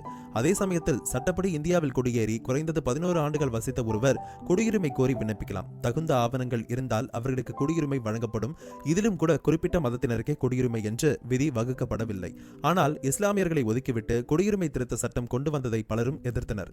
ஆனால் மத்திய அரசு பாகிஸ்தான், வங்கதேசம், ஆப்கானிஸ்தான் ஆகிய நாடுகளில் முஸ்லிம்களே பெரும்பான்மையாக இருக்கின்றார்கள். மற்ற மதத்தினர் சிறுபான்மையினராக இருக்கின்றனர். அவர்களுக்கு அடக்குமுறை நிகழ்கிறது. அதனால்தான் அவர்களுக்கு குடியுரிமை வழங்கப்படுகிறது என்று இதை நியாயப்படுத்தியது. கூடவே சர்ச்சைக்குரிய தேசிய குடிமக்கள் பதிவேட்டையும் அமல்படுத்த முடிவெடுத்தது. இந்தியாவில் வசிப்பவர்களையே தங்கள் குடியுரிமையை நிரூபிக்குமாறு கேட்கும் நடைமுறை இது. அசாமில் லட்சக்கணக்கான இஸ்லாமியர்களின் குடியுரிமையை பறித்த இந்த பதிவேட்டுக்கு எதிராகவும் போராட்டங்கள் வெடித்தன. NPRக்காக அரசு ஊழியர்கள் ஒவ்வொருத்தர் வீட்டுக்கும் போய் குடிமகனாக இருந்தாலும் சரி, வெளிநாட்டவராக இருந்தாலும் சரி, இந்தியாவில் வசிக்கும் ஒவ்வொரு நபரின் பெயர்கள் அது மட்டும் இல்லாம பிற விவரங்களை சேகரிப்பாங்க. பின்னாடி அவங்க தங்களுடைய அலுவலகத்தில் அமர்ந்து சேகரிக்கப்பட்ட தகவல்களை பார்த்து சந்தேகத்துக்குரிய குடிமக்கள் யார் அப்படின்னு சொல்லி முடிவு செய்வாங்க. அத்தகைய சந்தேகத்துக்குரிய குடிமக்கள் அப்படின்னு சொல்லி குடிமக்கள் அப்படிங்கிறத நிரூபிக்க ஆவணங்களை சமர்ப்பிக்கும்படி கேட்பாங்க. இந்த சந்தேகத்துக்குரிய குடிமக்கள்ல யார் இந்திய குடிமக்களா இருக்க தகுதியுடையவங்க அப்படிங்கிறத பத்தி முடிவெடுக்கப்படும். இந்திய குடிமக்களின் தேசிய பதிவேடு NRIC தயாரிக்கப்படும். இந்த பட்டியலில் பெயர் உள்ளவங்களுக்கு தேசிய குடியுரிமை அட்டை வழங்கப்படும். உங்ககிட்ட அட்டை இல்லை அப்படின்னாக்கா நீங்க இந்திய குடிமகன் கிடையாது. அதிகாரத்துவ மற்றும் நேரத்தை எடுத்துக்கொள்ளும் செயல்முறை. ஊழல் செய்யக்கூடிய சர்க்காரி பாபுகளின் கைகளில் மிகப்பெரிய அதிகாரம் இருக்கும். நீங்க NRCல சேர்ப்பது குறித்து யாருமே ஆட்சேபனை தெரிவிக்கலாம். ஒரு தனிப்பட்ட பகை, தொழில் போட்டி, உங்கள் தாய்மொழி, சாதி, மதம் இந்த மாதிரியான சில விஷயங்களால ஏற்படக்கூடிய பாகுபாடு காரணமா இந்த எதிர்ப்பு இருக்கலாம். மக்கள் தொகை கணக்கெடுப்பு தரவுகளின் தனியுரிமை மக்கள் தொகை கணக்கெடுப்பு சட்டம் 1948 விதிகளின்படி பாதுகாக்கப்படுது. NPRின் கீழே அத்தகைய ஏற்பாடு எதுவுமே கிடையாது. தரவு தவறாக பயன்படுத்தப்படுவது ஒரு தீவிர கவலையா இருக்கு. சம்பந்தப்பட்ட நபர் NRCக்கு வெளியே இருந்து CAA மூலம் குடியுரிமை பெற வேண்டும் அப்படின்னாக்கா SC, ST, OBCகளுக்கான இடஒதுக்கீடுகளுக்கு என்ன ஆகும்? இந்த 3 நாடுகளில் இருந்து சட்டவிரோதமாக குடியேறியவங்க யார் அப்படின்னு சொல்றவங்க இடஒதுக்கீடு பெற தகுதியுடையவங்களா? அவங்க சொல்லக்கூடிய சாதியை சேர்ந்தவங்க என்பதற்கு என்ன ஆதாரம் இருக்கும்? அவங்க உண்மையில இந்த 3 நாடுகளை சேர்ந்தவங்க என்பதற்கான அடிப்படை ஆதாரம் கூட வழங்க வேண்டிய அவசியம் இல்லை அப்படின்னாக்கா ஒரு பொது பிரிவினர் தான் ஒரு சட்டவிரோத தலித் குடியேறியவர் அப்படின்னு சொல்லியும் அதனால இடஒதுக்கீடு பெற தகுதியானவர் அப்படின்னு சொல்லலாம். இடஒதுக்கீடு அப்படிங்கிறது சிக்கலான அரசியல் சார்ந்த விஷயங்கள். இந்தியாவின் பல்வேறு மாநிலங்களிலும் மாவட்டங்களிலும் கூட அந்த இடத்தின் வரலாறு மற்றும் அரசியலை பொறுத்து வெவ்வேறு சாதியினர் இடஒதுக்கீடு பெற தகுதியுடையவர்களாக இருக்காங்க. ஒரு மாநிலத்தில் இருக்கக்கூடிய SC அல்லது ST பிரிவை சேர்ந்தவங்க வேலை அல்லது கல்வி வேண்டும் என்பதற்காக பிற மாநிலங்களுக்கு போறாங்க. அந்த மாநிலத்துல அவங்கள SC அப்படின்னா STகளாக கருத முடியாது அப்படின்னு உச்சநீதிமன்றம் தீர்ப்பு சொல்லியிருக்கு. CAA, NPR, NRC வெளிப்படையாக முஸ்லிம்களுக்கு எதிராக இருந்துச்சு அப்படின்னா கூட மறைக்கப்பட்ட ஒரு விஷயம் இது. ஏழை SC, ST, OBC மக்களின் இடஒதுக்கீட்டை பறித்து அவங்கள அதிகாரம் இழக்க செய்யக்கூட இது பயன்படும். யாரையும் சட்டவிரோதமா குடியேறினவங்க அப்படின்னு சொல்லி போய் சொன்னா அவங்க மேல அவர்களின் உறவினர்கள் உட்பட மத்தவங்க என்ன செய்வாங்க? அவங்க அதிகாரம் இல்லாமல் போவதை கற்பனை செஞ்சு பாருங்களேன். உங்ககிட்ட தேவையான ஆவணங்கள் இல்ல அப்படின்னா கூட சிஏஏ மூலம் நீங்கள் குடியுரிமை பெற தகுதி இல்லாதவர் அப்படின்னும் தீர்மானிக்கக்கூடிய அதிகாரம் ஊழல் செய்யக்கூடிய ஒரு அதிகாரி கையில இருக்கு. எந்த எதிர்ப்புகளையும் பத்தி கவலைப்படாம சட்டத்தை 2020 ஜனவரியில அரசிதழில் வெளியிட்டது மத்திய அரசு. போராட்டங்கள் தீவிரமானதுனாலையும் கொரோனா வந்ததுனாலையும் இது அப்போ அமலாகல. எந்த ஒரு சட்டத்துக்கும் குடியரசுத் தலைவர் ஒப்புதல் தகுந்த பிறகு 6 மாத காலத்துக்குள்ள அந்த சட்டத்தை அமல்படுத்துறதுக்கான விதிகளை வகுக்கணும். அப்படி இல்லைனாக்கா நாடாளுமன்ற துணை விதிகள் கமிட்டியில அந்த சட்டத்துக்கு காலக்கெடு நீடிப்பு ஒப்புதல் வாங்கணும். மத்திய உள்துறை அமைச்சகம் ஒவ்வொரு 6 மாசம் முடியும் பொழுதும் இப்படி காலக்கெடுவை நீட்டிச்சு ஒப்புதல் வாங்கி கொண்டே இருந்தாங்க. 2024 ஆண்டு மார்ச் 11ஆம் தேதி முறைப்படி குடியுரிமை திருத்த சட்ட விதிகளை வெளியிட்டதால இது அமலுக்கு வந்துடுச்சு. அரசியல் தலைவர்கள் சொல்வது: பாகிஸ்தான், பங்களாதேஷ், ஆப்கானிஸ்தான் ஆகிய 3 நாடுகளில் இருந்து வரும் இஸ்லாமிய மதத்தைச் சேர்ந்தவர்களுக்கு புதிய சட்டத்தின்படி இந்திய குடியுரிமை வழங்கப்பட மாட்டாது. இந்த புதிய சட்ட திருத்தமானது இதற்கு முன்னாடி குடியுரிமை சட்டத்துல செய்யப்பட்ட மாற்றங்கள்ல இருந்து வேறுபடுறதுக்கு காரணம் வரலாற்றுல முதன்முறையா மதத்தை ஒரு காரணியாக கொண்டிருக்கிறது அப்படின்னு சொல்லலாம். குடியுரிமை திருத்த சட்டம் கடந்த 2019 டிசம்பர் மாசம் 11ஆம் தேதி நாடாளுமன்றத்தில் நிறைவேற்றப்பட்டுச்சு. குடியுரிமை சட்டம் 1955 மேற்கொண்ட திருத்த சட்டம் இப்போ இந்த புதிய திருத்தத்தின்படி அண்டை நாடுகளில் இருந்து பல்வேறு காரணங்களால் 2014 டிசம்பர் 31க்கு முன்னாடி வரைக்கும் இந்திய எல்லைக்குள்ள நுழைந்த இந்து, சீக்கியம், புத்தம், ஜெயின், பார்சி மற்றும் கிறிஸ்தவம் ஆகிய சிறுபான்மை மதத்தைச் சேர்ந்தவர்களுக்கு இந்திய குடியுரிமை வழங்கப்படும். மேல சொன்ன இந்த திருத்தமானது கடந்த ஆண்டு நடந்த நாடாளுமன்ற தேர்தலின் போது மத்தியில் ஆளும் கட்சியின் தேர்தல் வாக்குறுதியா மக்களுக்கு வழங்கப்பட்டது அப்படிங்கிறது மிக முக்கிய காரணம். இந்த புதிய சட்ட திருத்தம் காரணமா புதிதாக இயல்பு குடியுரிமை பெற தேவையான காலம் 11 ஆண்டுகள்ல இருந்து 5 ஆண்டுகளாக குறைஞ்சிருக்கு. தற்பொழுதைய உளவு பிரிவின் தகவல் படி சுமார் 30,000 பேர் உடனடியாக குடியுரிமை பெற தகுதி பெறாங்க.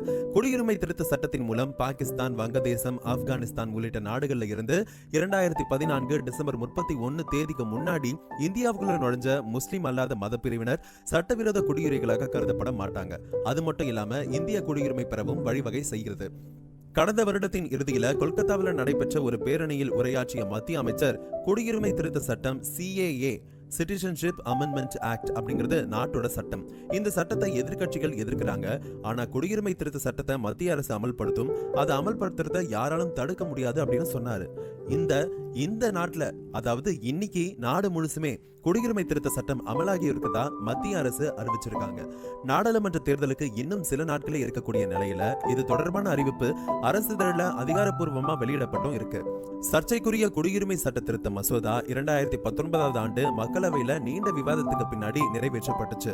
மசோதாவுக்கு ஆதரவா 311 பேர் உறுப்பினர்களும் எதிராக 80 உறுப்பினர்களும் வாக்களிச்சிருந்தாங்க. மசோதா நிறைவேறியது தனக்கு மகிழ்ச்சி அளிக்கிறதாகவும் ஆதரவளித்த எம்பிக்களுக்கு நன்றி அப்படின்னு அப்பொழுதைய பிரதமர் சொன்னாரு. குடியுரிமை திருத்த மசோதா கீழவையில நிறைவேற்றப்பட்டு மேலவைக்கு அனுப்பப்பட்டுச்சு. இருந்தாலும் அப்பொழுது இருந்த அரசியல் சூழ்நிலைகளால் ராஜ்யசபையில கிடப்புல போடப்பட்டுச்சு. இதனை அடுத்துதான் கடந்த 2019 ஆண்டு நாடாளுமன்ற தேர்தலில் ஆளும் கட்சியின் சார்பில் தேர்தல் வாக்குறுதியா அறிவிக்கப்பட்டு தற்பொழுது நிறைவேற்றப்பட்டுச்சு அப்படின்னு சொல்லி சொல்றது ஒரு முக்கியமான விஷயமா பார்க்கப்படுது. ஆனா இந்த சட்டத்துக்கு எதிராக நாடு முழுசுமே கடுமையான போராட்டங்களும் நடக்குதுங்க. குறிப்பா இஸ்லாமிய மக்கள் இந்தியா முழுசுமே இந்த சட்டத்துக்கு எதிராக பெரிய அளவிலான போராட்டத்தில் ஈடுபட்டு இருக்காங்க. மற்ற மதங்களுக்கு இந்திய குடியுரிமை வழங்கும் பொழுது இஸ்லாமியர்களுக்கு மட்டும் ஏன் வழங்கக்கூடாது அப்படின்ற கேள்விகளும் எழுப்பப்படுதுங்க. இந்த போராட்டங்களின் போது 100க்கும் மேற்பட்ட மக்கள் பலியாகிறாங்க. இதனால இந்த சட்டத்தை அமல்படுத்துறத ஒத்தி வச்சிருந்த மத்திய அரசு 4 ஆண்டுகளுக்கு பின்னாடி இன்னைக்கு முதல் அமல்படுத்தப்படும் அப்படின்னு சொல்லி அறிவிச்சிருந்தாங்க. இது எல்லா குடிமக்களுக்கும் சம உரிமை வழங்குறதுல அரசியலமைப்பு சட்டத்தின் 14வது பிரிவை மீறக்கூடிய ஒரு செயல் அப்படின்னு சொல்லி எதிர்கட்சிகள் தொடர்ந்து சொல்லிக்கிட்டே இருக்காங்க. மத துன்புறுத்தலுக்கு ஆளாகும் சிறுபான்மையினருக்கு குடியுரிமை வழங்கும் முயற்சி அப்படின்னு சொல்லி மத்திய அரசு சொன்னாலுமே இதன் மூலமா இஸ்லாமிய மக்களை நாடற்றவர்களாக மாற்றுறதுக்கான நடவடிக்கைகள் எடுக்கப்படும் அப்படின்னு முஸ்லிம்கள் குற்றம் சாட்டி வராங்க. இந்த சட்டத்தின் கீழ் குடியுரிமை பெற ஆன்லைன்ல விண்ணப்பிக்கணும் அப்படின்னும் இதுக்கான இணையதள போர்ட்டல் விரைவில் தொடங்கப்படும் அப்படின்னும் உள்துறை அமைச்சக செய்தி தொடர்பாளர் சொன்னாரு. அது மட்டும் இல்லாம தனது எக்ஸ் பக்கத்துல குடியுரிமை திருத்த சட்டம் 2019 விதிகள் குறித்து உள்துறை அமைச்சகம் இன்னைக்கு அறிவிப்பை வெளியிடும். இதன் மூலமா CAA 2019 கீழ் தகுதியுள்ள எந்த ஒரு நபருமே இந்திய குடியுரிமைக்கு விண்ணப்பிக்கலாம் அப்படின்னு பதிவிட்டிருக்காங்க. இது குறித்து மத்திய அமைச்சர் ஒருத்தர் தனது எக்ஸ் பக்கத்துல பாகிஸ்தான், வங்கதேசம் மற்றும் ஆப்கானிஸ்தான்ல இருந்து மத ரீதியிலான இன்னல்கள் காரணமா இந்தியாவுக்கு வந்த சிறுபான்மையினரை அனுமதிக்கக்கூடிய குடியுரிமை திருத்த விதிகள் 2024 அறிவிப்பை மத்திய அரசு வெளியிட்டிருக்கு. இந்த அறிவிப்பின் மூலம் இந்த நாடுகள்ல வாழக்கூடிய சீக்கியர்கள், பௌத்தர்கள், ஜைனர்கள், பார்சிகள் மற்றும் கிறிஸ்தவர்களுக்கு அளிக்கப்பட்ட மற்றொரு வாக்குறுதியை பிரதமர் நிறைவேற்றியிருக்காரு. அவங்களுக்கு நீங்கள் இங்கேயே இருங்க, உங்களுக்கான குடியுரிமை கிடைக்கும் அப்படின்னு நம்பிக்கை அளிச்சிருக்காரு அப்படின்னு சொன்னாரு. இப்போ நாட்டில் இருக்கக்கூடிய பெரிய பிரச்சனை தேர்தல் பத்தின விவகாரம் தான். அதுக்கு உச்சநீதிமன்றம் கடுமை காட்டியிருக்கக்கூடிய இந்த நேரத்துல அதை திசை திருப்பறதுக்கு தான் இந்த சட்டம் அமல்படுத்தப்பட்டிருக்கு. தேர்தல் நேரத்துல இதை அமல்படுத்துறது மூலமா அசாம், மேற்கு வங்க மாநிலங்கள்ல பிரித்தாளும் சூழ்ச்சி மூலம் தேர்தல் ஆதாயம் அடைய பார்க்குது மத்திய அரசு அப்படின்னு விமர்சிச்சிருக்காரு ஒரு எதிர்கட்சி தலைவர். மேலும் நாடாளுமன்றத்தில் 2019 ஆண்டு நிறைவேற்றப்பட்ட இந்த மசோதாவை அமல்படுத்த இந்த அரசுக்கு 4 ஆண்டுகள் 3 மாதங்கள் தேவைப்பட்டிருக்கு. தனது அரசு மிகவும் நேர்த்தியாகவும் சரியான நேரத்திலும் செயல்படுது அப்படின்னு ஆள்பவர் கூறிட்டு வராரு. CAA அமல்படுத்துறதுக்கு எடுத்துக்கொள்ளப்பட்ட நேரம் அப்படிங்கிறது அவங்க சொல்லக்கூடிய போய்க்கு மற்றொரு சிறந்த உதாரணம் அப்படின்னு அவர் சொன்னாரு. குடியுரிமை திருத்த சட்டத்துல நல்லவை இருந்துச்சு அப்படின்னாக்கா அதை ஆதரிப்போம், கெட்டவை இருந்தாக்கா கண்டிப்பா அதை எதிர்ப்போம் அப்படின்னு மேற்கு வங்கத்துல இருக்கக்கூடிய ஒரு பெரிய கட்சியின் தலைவர் சொன்னாரு. ரமலான் மாதம் தொடங்கும் சமயத்துல இதை மத்திய அரசு கொண்டு வந்திருக்குது அப்படின்னு நான் தெரிஞ்சுக்கிட்டேன். மக்கள் அமைதி காக்கணும், வதந்திகளை நம்பக்கூடாது அப்படின்னு அவர் சொல்லியிருக்காரு. இப்ப அதாவது 2024 ஆண்டு மேற்கு வங்கத்துல ஆளக்கூடிய முதல்வரா இருக்கிறவர் இதை சொல்லியிருக்காரு.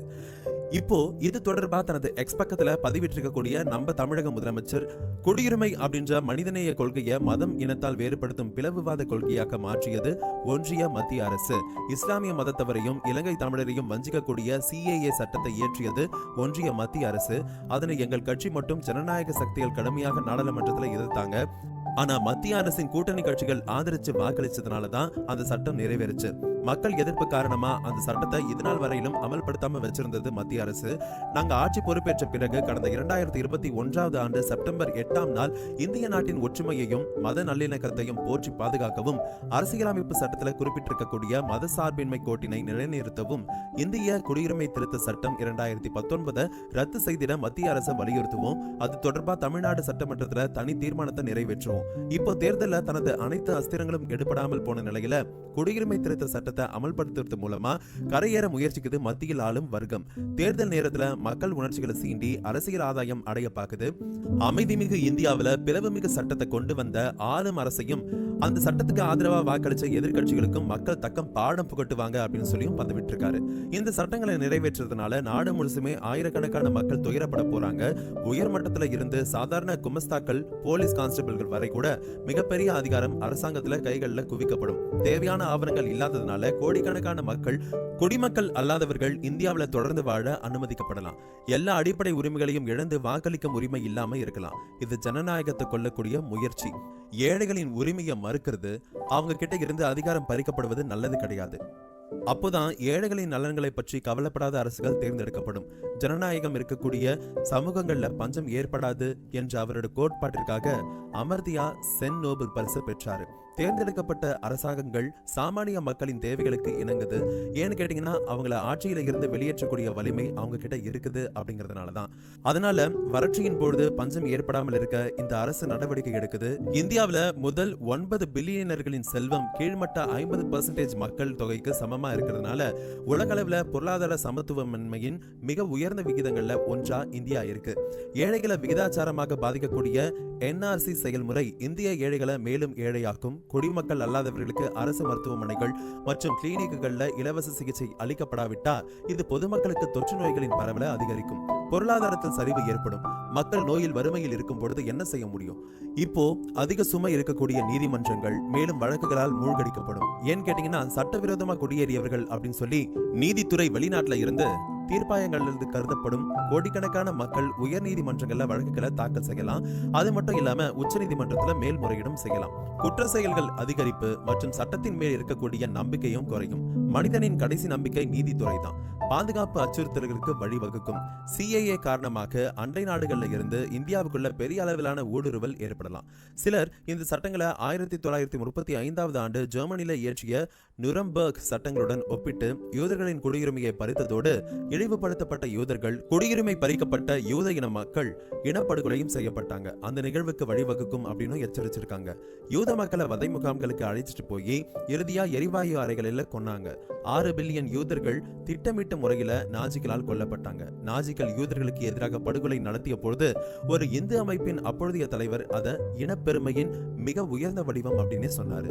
யூதர்களை நாட்டை சுத்தப்படுத்தியதற்காக நாஜி ஜெர்மனிய அவங்க பாராட்டினாங்க. அவங்க நாஜியின கொள்கைகளை நியூரம்பர்க் சட்டங்கள் நாம கற்றுக்கொள்ளவும் லாபம் பெறவும் ஒரு நல்ல பாடம் அப்படின்னும் அழைச்சாங்க. இந்துவாக இல்லாத எந்த ஒரு இந்தியனும் துரோகி அப்படின்னும், இந்தியாவில் இந்து அல்லாதவராக இருப்பது தேச துரோகம் அப்படின்னு சொன்னாங்க. உலகம் முழுசும் இருக்கக்கூடிய வெளிநாடு வாழ் இந்தியர்கள் மேல எதிர்மறையான விளைவுகள் நடக்குது. பக்கத்து நாடுகளில் வாழக்கூடிய இந்துக்கள் மீது எதிர்மறையான விளைவும் நடக்குது. சமூகத்துல விரோதம், மகிழ்ச்சியின்மை மற்றும் தவறான எண்ணம் பெருகி வருது. உணர்ச்சிகள் அப்படிங்கிறது தொற்றக்கூடியவை. குற்ற உணர்ச்சிகள் மக்களுக்குள் பரவுது. எந்த மனுஷனும் ஒரு தீவு அல்ல அப்படின்னு எதிர்கட்சிகள் சொல்றாங்க. உச்ச நீதிமன்றம் கேள்வி: இந்த சட்ட திருத்தத்தால இந்திய முஸ்லிம்கள் கவலைப்பட தேவையில்லை. ஏன்னு கேட்டீங்கன்னா, சிஏஏவில் அவர்களுடைய குடியுரிமையை பாதிக்கும் வகையில எதுவும் இல்ல. தற்பொழுது நாட்டில் இருக்கக்கூடிய இந்துக்களை போல சம உரிமைகளை கொண்டுள்ள சுமார் 18 கோடி இந்திய முஸ்லிம்கள் கூட இதுக்கு எந்த தொடர்பும் இல்ல. இந்த சட்டத்துக்கு பிறகு எந்த ஒரு இந்திய குடிமகனும் தனது குடியுரிமையை நிரூபிக்க எந்த ஆவணத்தையும் சமர்ப்பிக்கும்படி கேட்கப்பட மாட்டார்கள். வங்கதேசம், பாகிஸ்தான் மற்றும் ஆப்கானிஸ்தானில் துன்புறுத்தலுக்கு ஆளாகும் சிறுபான்மையின மக்கள் மேல கருணை காட்டி அவங்களுக்கு ஆதரவு அளிக்கிறதே இதனுடைய முக்கிய நோக்கமா இருக்கு. இது அவங்களுடைய மகிழ்ச்சியான மற்றும் வளமான எதிர்காலத்துக்காக இந்திய குடியுரிமையை பெற அவங்களுக்கு வாய்ப்பளிக்குது. குடியுரிமை முறையை சட்ட வரம்புக்குள்ள கொண்டு வரவும் சட்டவிரோதமா குடியேற்றங்களை தடுக்கவும் இந்த சட்டம் தேவைப்படுது. எந்த ஒரு நாட்டில இருந்தும் குடியேறிய முஸ்லிம்கள் உட்பட எல்லாருமே இந்திய குடிமகனா இருக்க விரும்பும் எந்த ஒரு நபரும் தற்பொழுது இருக்கக்கூடிய சட்டங்களின் கீழே குடியுரிமைக்கு விண்ணப்பிக்கலாம். தற்போதைய விதிகளின்படி அந்த 3 நாடுகளில் இருக்கக்கூடிய முஸ்லிம்கள் இந்திய குடியுரிமைக்கு விண்ணப்பிப்பதை இந்த சட்டம் தடுக்கல. புலம்பெயர்ந்தோர இந்த நாடுகளோட இந்தியா எந்த ஒப்பந்தமும் செய்யல. இந்த குடியுரிமை சட்டம் சட்டவிரோதமா குடியேறியவர்களை நாடு கடத்துறதுக்கான ஒரு விஷயம் கிடையாது.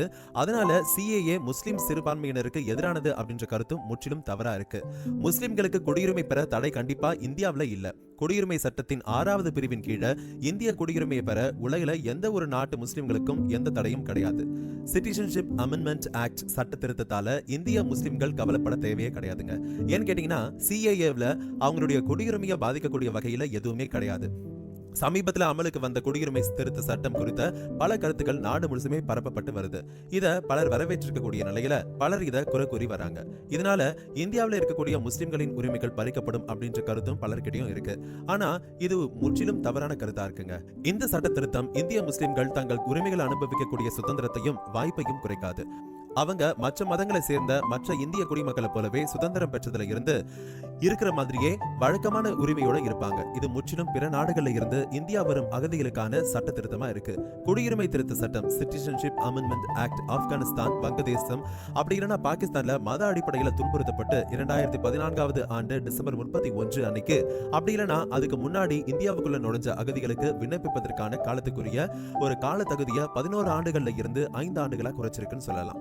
அரசாங்கத்தின் சிஏஏ சட்டத்துக்கு எதிரான விஷயங்கள்ல மக்கள் அரசியலமைப்பு சட்டத்தை பிடிச்சிட்டு இருக்காங்க. இந்திய அரசியலமைப்பு சட்டத்தின் மேல உண்மையான நம்பிக்கையையும் விசுவாசத்தையும் வச்சிருக்கிறேன். அமைச்சர்கள் பதவி ஏற்கும் பொழுது இது வாக்குறுதியாகும். அரசியலமைப்பு சட்டம் நடைமுறைக்கு வந்து 70 ஆண்டுகளுக்கு பின்னாடி அந்த வார்த்தை நமக்கு வெகு தொலைவில் இருக்கக்கூடிய பதவியேற்பு விழாக்கள்ல இருந்து தெருக்களுக்கு வந்துருச்சு. ஆத்திரத்திலையும் அவநம்பிக்கையிலையும் விரக்தியிலையும் நம்பிக்கையிலையும் உச்சரிக்கப்படுது. சர்ச்சைக்குரிய குடியுரிமை திருத்த சட்டத்துக்கு அதாவது சிஏஏ தடை விதிக்க கோரி தொடரப்பட்ட 237 மனுக்கள் மீதான விசாரணை உச்சநீதிமன்றத்தில் நடைபெற்றுச்சு. இந்த வழக்க தலைமை நீதிபதி CJI DY சந்திரசூட், நீதிபதி JB பர்திவாலா மற்றும் நீதிபதி மனோஜ் மிஸ்ரா ஆகியோர் அடங்கிய அமர்வு விசாரிச்சது. அதுல குடியுரிமை திருத்த சட்டத்துக்கு தடை விதிக்க மறுத்த உச்சநீதிமன்றம் குடியுரிமை திருத்த சட்டத்துக்கு எதிராக தாக்கல் செய்யப்பட்டிருக்கக்கூடிய மனுக்கள் மேல பதிலளிக்க மத்திய அரசுக்கு 3 வார கால அவகாசம் அளிச்சு உத்தரவிட்டாங்க. அடுத்த விசாரணை ஏப்ரல் மாசம் நடைபெறும் அப்படின்னு ஒத்தி வச்சாங்க. குடியுரிமை திருத்த சட்டத்துக்கு எதிராக தாக்கல் செய்யப்பட்ட மனுக்கள் மீதான விசாரணை தொடங்கின உடனே மத்திய அரசு தரப்புல ஆஜரான சொலிசிட்டர் ஜெனரல் துஷார் மேத்தா இந்த வழக்குல 237 மனுக்களும் 10 மனுக்களும் தாக்கல் செய்யப்பட்டு உள்ளதாகவும் அதுக்கு பதிலளிக்க 4 வார கால அவகாசம் தேவை அப்படின்னு தெரிவிச்சாரு. குடியுரிமை திருத்த சட்டம் யாருடைய குடியுரிமையையும் பறிக்காது அப்படின்னும் 2014 ஆண்டுக்கு முன்னாடி நாட்டுக்கு வந்தவங்களுக்கு மட்டுமே குடியுரிமை வழங்கப்படுவதாகவும் அவர் சொன்னாரு. இதுல மனுதாரருக்கு எந்த ஒரு பாராபட்சமும் இல்லை அப்படின்னு அவர் சொன்னாரு. மனுதாரர்கள் சார்பில் ஆஜரான மூத்த வக்கீல் கபில் சிபல் அரசுக்கு கால அவகாசம் அளிக்கிறதை எதிர்த்து இந்த காலகட்டத்துல யாருக்காவது குடியுரிமை வழங்கினா மனுக்கள் பயனற்றதாகிவிடும் அப்படின்னு சொன்னாரு. மூத்த வழக்கறிஞர் இந்திரா ஜெய்சிங் சொல்லும் பொழுது, அரசு எவ்வளவோ நேரம் வேண்டுமானாலும் எடுத்துக்கலாம், ஆனா இந்த காலகட்டத்துல யாருக்கும் குடியுரிமை வழங்கக்கூடாது அப்படின்னு கோரிக்கையும் வச்சாரு. ஆனா சொலிசிட்டர் ஜெனரல் இதுக்கு உடன்படவில்லை. அது மட்டும் இல்லாம உச்சநீதிமன்றமும் அத்தகைய எந்த உத்தரவையும் வழங்கல.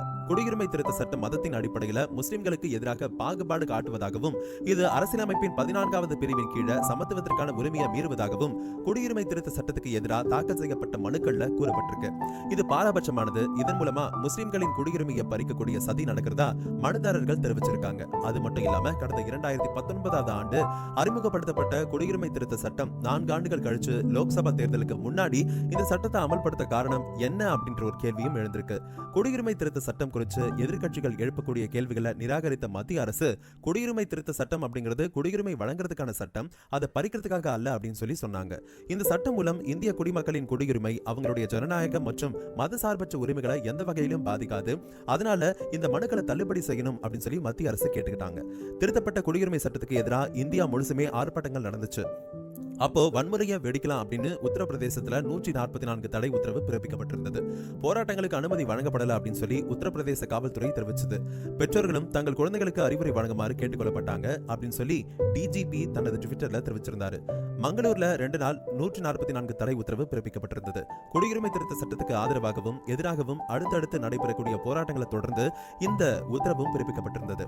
வடகிழக்கு டெல்லியில 14 ஸ்டேஷன்கள்ல ஹர்ஷ் விகார் மற்றும் சோனியா விகார் ஆகிய 2 காவல் நிலையங்களுக்கு உட்பட பகுதிகளை தவிர்த்து முன்னெச்சரிக்கை நடவடிக்கையாக 4 அப்படி இல்லைனா அதுக்கும் மேற்பட்டவர்கள் கூடுவதை தடுக்கக்கூடிய தடை உத்தரவுகளும் விதிக்கப்பட்டிருந்தது. தேசிய தலைநகர்ல தவறான தகவல்கள் பரவுறதை சரிபார்க்க சில சமூக ஊடக கையாளுதல்களை டெல்லி காவல்துறை கண்காணிச்சிட்டும் வந்தாங்க. மக்கள் அமைதி காக்கணும் அப்படின்னும் வதந்திகளுக்கு கவனம் செலுத்த வேண்டாம் அப்படின்னும் வேண்டுகோள் விடுக்கப்பட்டிருக்கு. போராட்டக்காரர்கள் அசாம் தெருக்கள்ல இறங்கினாங்க. அரசு ஊழியர்கள் வேலை நிறுத்தத்தை கடைபிடிச்சாங்க. புதிய குடியுரிமை சட்டத்துக்கு எதிராக லட்சக்கணக்கான போராட்டக்காரர்கள் அசாம் தெருக்கள்ல இறங்கினாங்க. அதே நேரத்தில் மாநில அரசு ஊழியர்கள் அதே பிரச்சனைகளை பணி நிறுத்தம் செய்யறதை கவனிச்சாங்க. அது அதிகாரத்துவத்தை முடக்கியது. அனைத்து அசாம் மாணவர்கள் சங்கம் அழைப்பு விடுத்த கானா சத்தியாகிரகத்தின் 3வது மற்றும் இறுதி நாளில் கவுகாத்தியில் இருக்கக்கூடிய லதாசில் விளையாட்டு மைதானத்தில் இருந்து திகாலிபுகுரி வரைக்கும் பேரணியாக சென்ற பின்னாடி ஏராளமான மக்கள் கைது செய்யப்பட்டாங்க.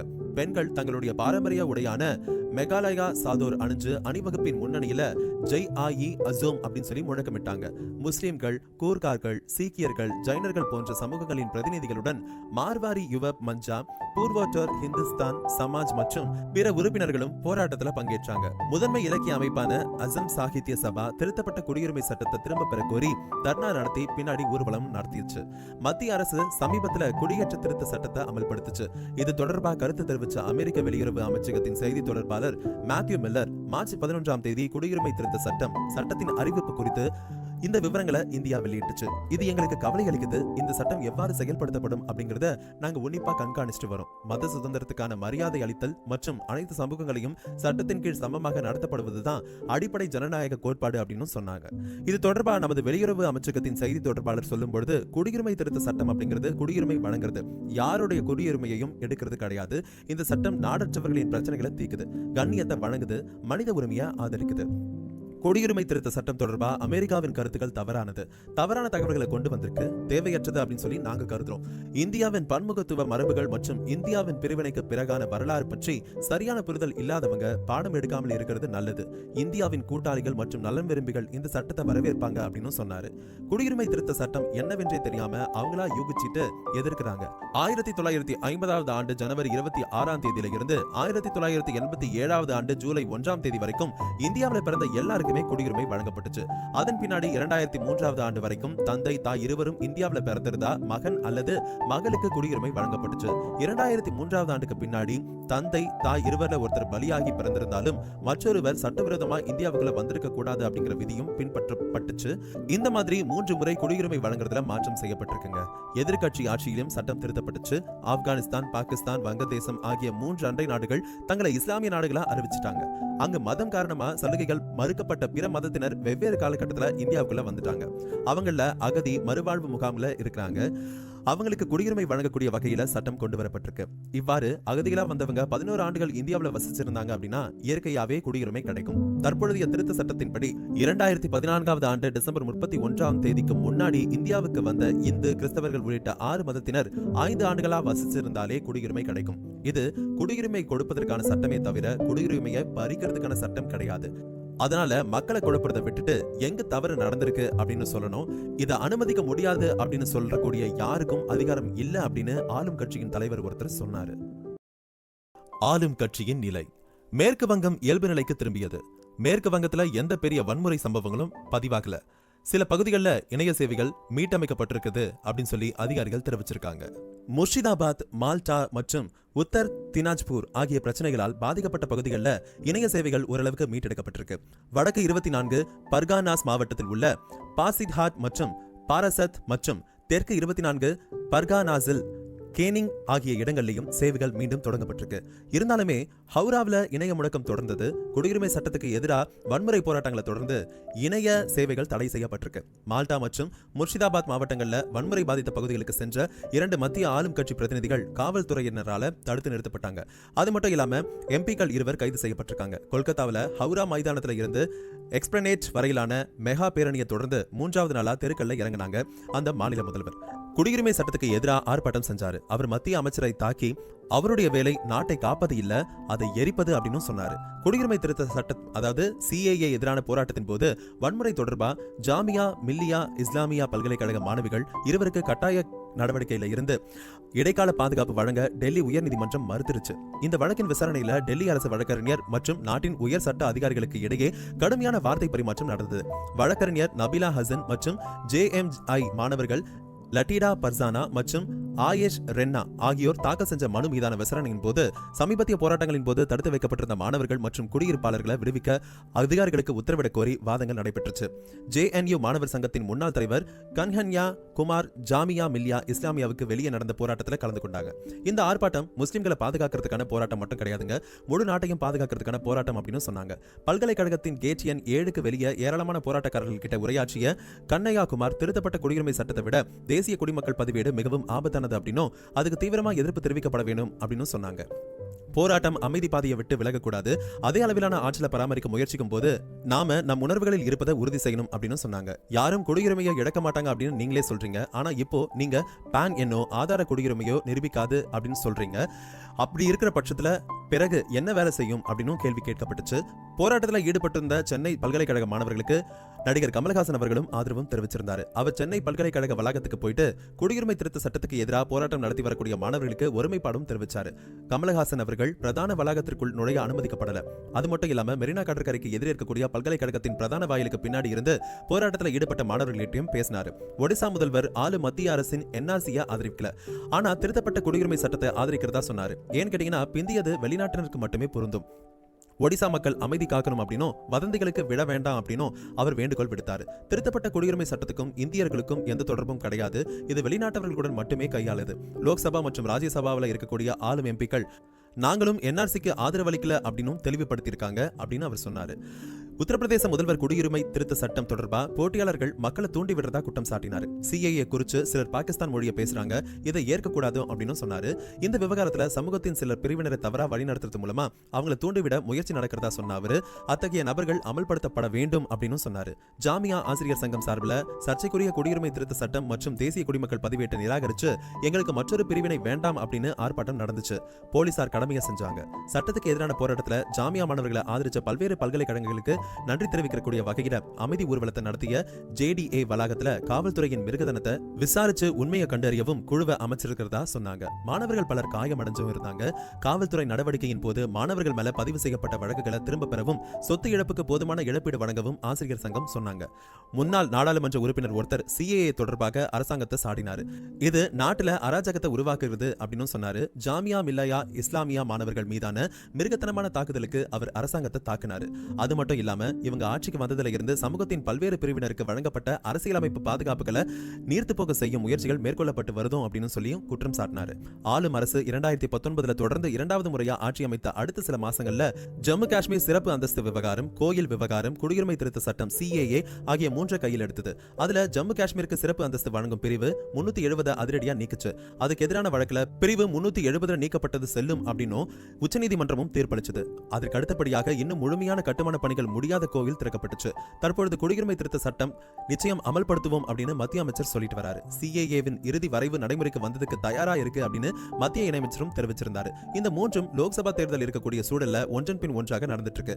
2014 ஆண்டு டிசம்பர் 31 தேதிக்கு முன்பு பாகிஸ்தான், வங்கதேசம், ஆப்கானிஸ்தான் உள்ளிட்ட அண்டை நாடுகளில் இருந்து மத துன்புறுத்தல்களால் இந்தியாவுக்கு வந்த இந்து, பார்சி, சீக்கிய, கிறிஸ்தவ, புத்த, ஜெயின் மதத்தினருக்கு இந்திய குடியுரிமை வழங்கும் மசோதா 2019 நாடாளுமன்றத்தில் இரு அவைகளிலும் நிறைவேற்றப்பட்டு அப்பொழுதைய குடியரசுத் தலைவர் உடனடியாக அதுக்கு ஒப்புதல் அளித்தாலும் அதை அமல்படுத்த தக்க நேரம் எதிர்பார்த்து காத்துக்கிட்டு இருந்தாங்க. இதை நடைமுறைப்படுத்துறதுக்கான விதிகளை வகுக்கிறதுல சிக்கல் இருக்கிறதுனால அதுக்கான கால அவகாசத்தை நீட்டிக்கிட்டே வரக்கூடிய அரசு தற்பொழுது லோக்சபா தேர்தல் நெருங்க அந்த பணிகளில் வேகம் எடுத்தது. இந்த நிலையில குடியுரிமை திருத்த சட்டம் இந்த மண்ணின் சட்டம் அப்படின்னும் இதை அமல்படுத்துறதை யாரும் தடுக்க முடியாது அப்படின்னும் ஒரு அமைச்சர் உறுதியா சொன்னார். மேற்கு வங்க மாநிலத்தில் இருக்கக்கூடிய தேசிய நூலகத்தில் நடைபெற்ற சமூக ஊடகங்கள் மற்றும் தகவல் தொழில்நுட்ப பிரிவினர்கள் கூட்டத்தில் பேசின அவரு, வரும் லோக்சபா தேர்தலில் மாநிலத்தில் இருக்கக்கூடிய 35க்கும் மேற்பட்ட தொகுதிகளை நாம கைப்பற்றுவோம். அதோடு அடுத்த சட்டமன்ற தேர்தலில் ஆட்சி அமைக்க நம்ம உழைக்கணும், கடுமையா உழைக்கணும் அப்படின்னு அவர் சொல்லியிருந்தார். ஊடுருவல், பசு கடத்தல் போன்றவற்றுக்கும் நம்ம அரசு முடிவு கட்டி மத ரீதியா துன்புறுத்தப்பட்ட மக்களுக்கு CAA மூலம் குடியுரிமை வழங்கும். CAA விவகாரத்தில் மக்களையும் அகதிகளையும் இங்க இருக்கக்கூடிய மாநில கட்சி தவறா வழி நடத்த முயற்சிக்கிறாங்க. இருந்தாலும் குடியுரிமை திருத்த சட்டம் இந்த மண்ணின் சட்டம் அப்படிங்கிறதையும் யாராலும் அதை தடுக்க முடியாது அப்படிங்கிறதையும் நான் தெளிவா சொல்லிடுறேன். அது எங்களுடைய பொறுப்பு அப்படின்னு அவர் பேசினாரு. குடியுரிமை திருத்த சட்டம் நாடு முழுசுமே அமலுக்கு வந்தது. மக்களவை தேர்தல் விரைவில் நடைபெற இருக்கக்கூடிய நிலையில இந்த சட்டம் நிறைவேற்றப்பட்ட 4 ஆண்டுகளுக்கு பின்னாடி குடியுரிமை திருத்த விதிகள் 2024 என்ற தலைப்பில் அதற்கான விதிகளை மத்திய உள்துறை அமைச்சகம் அறிவிக்கை செஞ்சிருக்கு. அதன்படி குடியுரிமை திருத்த சட்டம் நாடு முழுசுமே அமலுக்கு வந்திருக்கு. இது குறித்து மத்திய உள்துறை அமைச்சக செய்தி தொடர்பாளர் கூறும்போது அவர் என்ன சொல்றாரு அப்படின்னா, குடியுரிமை திருத்த சட்ட விதிகள் அமலுக்கு வந்திருக்கு. இது குடியுரிமை திருத்த விதிகள் 2024 அப்படின்னு சொல்லி அழைக்கப்படும். குடியுரிமை திருத்த சட்டம் 2019 கீழே இந்திய குடியுரிமை பெற தகுதியுள்ள நபர்கள் இந்த விதிகளின் கீழ் விண்ணப்பிக்கலாம்.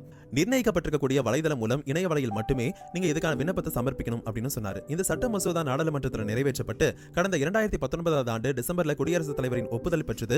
குடியரசுத் தலைவர் ஒப்புதல் அளித்த எந்த சட்டத்தையும் அமல்படுத்துறதுக்கான விதிகள் 6 மாசங்களுக்குள்ள வெளியிடப்படணும். அப்படி இல்லைனா நாடாளுமன்ற குழுவிடம் கால நீட்டிப்பு கேட்கப்படணும். அந்த வகையில குடியுரிமை திருத்த சட்ட அமலாக்க விதிகளை வெளியிடுறதுக்கு 2020 இருந்து உரிய கால இடைவெளியில நாடாளுமன்ற குழுவிடம் மத்திய உள்துறை அமைச்சகம் அவகாசம் பெற்று வந்தது. எதிர்க்கட்சிகளும் பல்வேறு அமைப்புகளும் இந்த சட்டத்துக்கு எதிர்ப்பு தெரிவித்தது, போராட்டங்களும் நடத்தினாங்க. இந்த போராட்டங்கள் மற்றும் காவல்துறை நடவடிக்கைகள்ல 100க்கும் மேற்பட்டோர் உயிரிழந்தாங்க.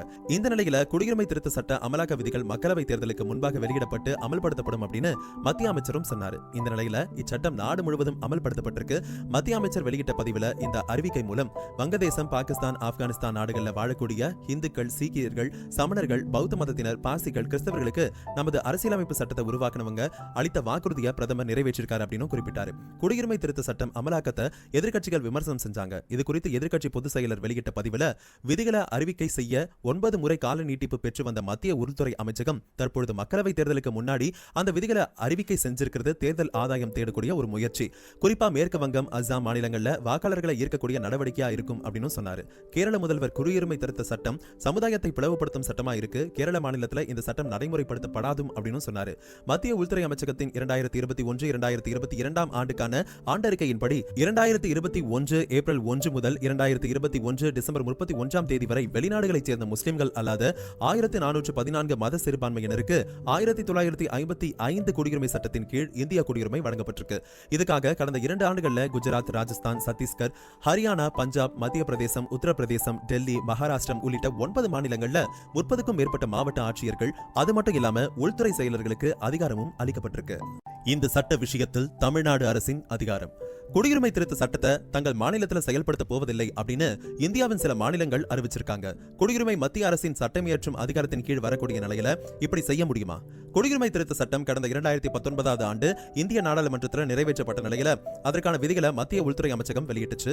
பாகிஸ்தான், வங்கதேசம், ஆப்கானிஸ்தான் நாடுகளைச் சேர்ந்த இந்து, பௌத்தம், பார்சி, கிறிஸ்தவர், சமணம் ஆகிய மதங்களைச் சேர்ந்தவர்கள் 2014 ஆண்டுக்கு முன்பாக இந்தியாவுக்குள்ள நுழைஞ்சிருந்தாங்க அப்படின்னா அவங்க இந்திய குடிமகனா மாறதுக்கு விண்ணப்பிக்கலாம். அவங்க இந்தியாவுக்குள்ள நுழைஞ்ச தேதியை நிரூபிக்க தேவையான ஆவணங்களை சமர்ப்பிச்சு இந்த விண்ணப்பத்தை செய்யலாம் அப்படின்னு சொல்லியிருக்காங்க. பிரிவு 1A பிரிவு 1B இந்த 2 பிரிவுகளின் இதற்கான ஆவணங்கள் பட்டியலிடப்பட்டிருக்கு. 1A பொறுத்த வரைக்கும் ஆப்கானிஸ்தான், வங்கதேசம், பாகிஸ்தான் ஆகிய நாடுகள் வழங்கிய பிறப்பு சான்றிதழ், வாடகை வீட்டிற்கான ஒப்பந்தம், அடையாள அட்டைகள், ஓட்டுநர் உரிமங்கள், கல்வி சான்றிதழ் போன்றவை ஆவணங்களாக குறிப்பிடப்பட்டிருக்கு. 1B இதை பொறுத்த வரைக்கும் இந்திய அரசு வழங்கிய விசா, மக்கள் தொகை கணக்கெடுப்பில் பதிவு செய்யப்பட்ட ஒப்புகை சீட்டு, ஓட்டுநர் உரிமம், பொது விநியோகிய அட்டை, பான் அட்டை, திருமண சான்றிதழ் இந்த மாதிரியான சில விஷயங்கள் குறிப்பிடப்பட்டிருக்கு. இவை எல்லாமே 2014க்கு முன்னாடி பெறப்பட்டவையா இருக்கணுங்க. இந்த ஆவணங்கள் இருக்கிற பட்சத்தில் இந்த 3 நாடுகளை சேர்ந்தவங்க குடியுரிமைக்கு விண்ணப்பிக்க விரும்பினாக்கா இதுக்குன்னு இருக்கக்கூடிய ஒரு தனி வெப்சைட் சொல்றாங்க. அதாவது indiancitizenship.online.nic.in இந்த ஒரு இணையதளத்தில் போயிட்டு நீங்க விண்ணப்பிச்சு உங்களுடைய சான்றிதழ்களையும் பதிவேற்றம் செய்யணும். இந்த சட்டம் ஒரு குறிப்பிட்ட மாநில மக்களுக்கு எதிரானது கிடையாது அப்படின்னு சொல்லி அந்த மாநிலம் உச்சநீதிமன்றத்தை அணுகிறத தடை எதுவுமே கிடையாது.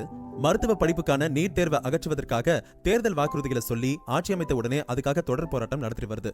புதிய கல்விக் கொள்கையை அமல்படுத்த மாநில அரசு உடன்படாம காரணம் கல்வி பொதுப்பட்டியல்ல இருக்கிறது. ஆனா குடியுரிமை மத்திய அரசின் முடிவு. மத்திய அரசின் முடிவை அமல்படுத்த முடியாம இருக்கிறது சாத்தியமற்ற ஒரு விஷயம் தான். இந்த சட்டத்தை மத்திய எதிர்க்கட்சி, தமிழ்நாட்டு ஆளக்கூடிய கட்சி, மேற்கு வங்கத்தை ஆளும் கட்சி, உத்தரப்பிரதேசத்தில் இருக்கக்கூடிய ஒரு முக்கிய கட்சி, தொழிலாளர் கட்சி, மத்திய மாநில கம்யூனிஸ்ட் கட்சி, பீகார்ல இருக்கக்கூடிய முக்கிய கட்சி, டெல்லி ஆளக்கூடிய மாநில கட்சி, இன்னும் சில கட்சிகளும் சேர்ந்து எதிர்க்கிறாங்க.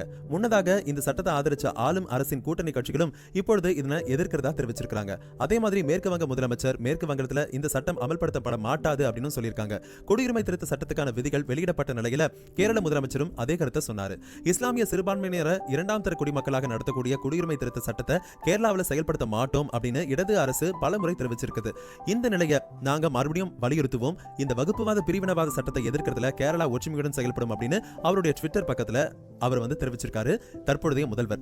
ஆனா குடியுரிமை வழங்குறது அப்படிங்கிறது மத்திய அரசின் அதிகார வரம்பின் கீழ் வரக்கூடிய நிலையில மாநில அரசு ஒன்று குடியுரிமை தொடர்பான சட்டங்களை அமல்படுத்த முடியாது அப்படின்னு அறிவிக்க முடியுமா அப்படின்ற ஒரு கேள்வியும் எழுந்திருக்கு இல்லையா?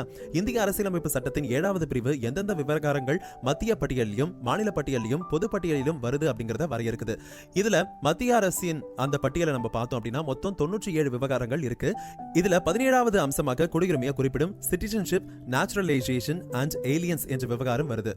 இப்போ இந்த பட்டியலில் இடம்பெற்றிருக்கக்கூடிய அம்சங்கள் குறித்து சட்டமியற்றும் உரிமை முழுக்க முழுக்க நாடாளுமன்றத்துக்கே உரியது. மத்திய தொகுப்புல இருக்கக்கூடிய இந்திய நாடாளுமன்றம் இயற்றக்கூடிய சட்டங்களை மாநிலங்கள் மீற முடியாது. மத்தியில் இருக்கக்கூடிய எதிர்க்கட்சியின் மூத்த தலைவர்கள்ல ஒருத்தரும் நாட்டின் குறிப்பிடத்தகுந்த ஒரு வழக்கறிஞர்கள் ஒருத்தர் தான் 2020வது ஆண்டின் இதனை சுட்டிக்காட்டியிருக்காரு. கேரளா மாநிலத்தின் நடந்த கேரள இலக்கிய திருவிழாவில் கலந்து கொண்ட அவர் என்ன சொல்லியிருக்காரு அப்படின்னா, CAA நிறைவேற்றப்பட்டு விட்டால் நான் அதை செயல்படுத்த மாட்டேன் அப்படின்னு எந்த மாநிலமும் சொல்ல முடியாது. நீங்க எதிர்க்கலாம், சட்டமன்றத்தில் தீர்மானம் கொண்டு வரலாம், அது சட்டத்தை திரும்ப பெறும்படி மத்திய அரசை வலியுறுத்தலாம். ஆனா அது செயல்படுத்த மாட்டேன் அப்படின்னு சொல்றது அரசியல் சாசன ரீதியாக அது சிக்கலா இருக்குது அப்படின்னு தெரிவிச்சிருக்காரு. அது மட்டும் இல்லாம குடியுரிமை கோருபவர்கள் இதற்கென மத்திய அரசு வடிவமைச்சிருக்கக்கூடிய இணையதளத்துல முன்பே பெற்ற ஆவணங்களோடு நேரடியா விண்ணப்பிப்பார்கள் அப்படிங்கிறதுனால இதனை மாநில அரசு எப்படி தடுக்க முடியும், அப்படின்னா செயல்படுத்தாம இருக்க முடியும் அப்படின்ற கேள்வியும் எழுந்திருக்கு. இதனை ஒரு வகையான அரசியல் எதிர்ப்பு அப்படின்னு தான் புரிஞ்சுக்கணும் அப்படின்னு சொல்றாரு ஓய்வு பெற்ற உயர்நீதிமன்ற நீதிபதியான ஒருத்தர். இது ஒரு அரசியல் ரீதியான எதிர்ப்பு, அவ்வளவுதான். இந்தியாவில் குடியுரிமை அப்படிங்கிறது அரசியலமைப்பு சட்டத்தின்படி மத்திய அரசின் அதிகாரத்தின் கீழ் இருக்குது. இது தொடர்பான சட்டங்களை நாடாளுமன்றம் தான் சட்டம் இயற்றும். இந்திய குடியுரிமை தொடர்பான சட்டம் 1955 இயற்றப்பட்டு விட்டாச்சு. அதுல தான் இப்போ திருத்தம் செய்யப்படுது. இதுல மாநிலங்கள் எதுவும் செய்ய முடியாது அப்படின்னாலும் இப்படி சொல்றது ஜனநாயக ரீதியில் ஆரோக்கியமானது தான். இது ஒரு வகையான எதிர்ப்பும் அப்படின்னு கூட சொல்லியிருக்காரு. மத்திய அரசின் அலுவல் மொழி விவகாரம் கூட இப்படிதான். மத்திய அரசு ஹிந்தியை தன் அலுவலில் முழுமையாக பயன்படுத்தலாம் அப்படின்னாலும் மாநிலங்கள் தங்கள் எதிர்ப்பின் மூலமா அதனை தடுத்து வச்சிருக்காங்க. அப்படிதான் இதையும் நம்ம பார்க்கணும் அப்படின்னு சொல்லி அந்த ஓய்வு பெற்ற நீதிபதியும் சொன்னாரு. குடியுரிமை அப்படிங்கிறது குடியுரிமை வழங்காம இருக்கிறதும் மத்திய அரசின் கீழே தான் வருது அப்படின்னா கூட மாநில அரசின் உதவி இல்லாம எதையும் செய்ய முடியாது அப்படின்னு சொல்றாரு தமிழ்நாட்டில் ஆளும் கட்சியின் செய்தி தொடர்பாளர். CAA, தேசிய குடிமக்கள் பதிவேடு போன்ற எல்லாம் ஒன்றோடு ஒன்று தொடர்புடையதுதான். குடிமக்கள் பதிவேட்டை மாநில அரசின் உதவியின்றி உருவாக்கிட முடியுமா?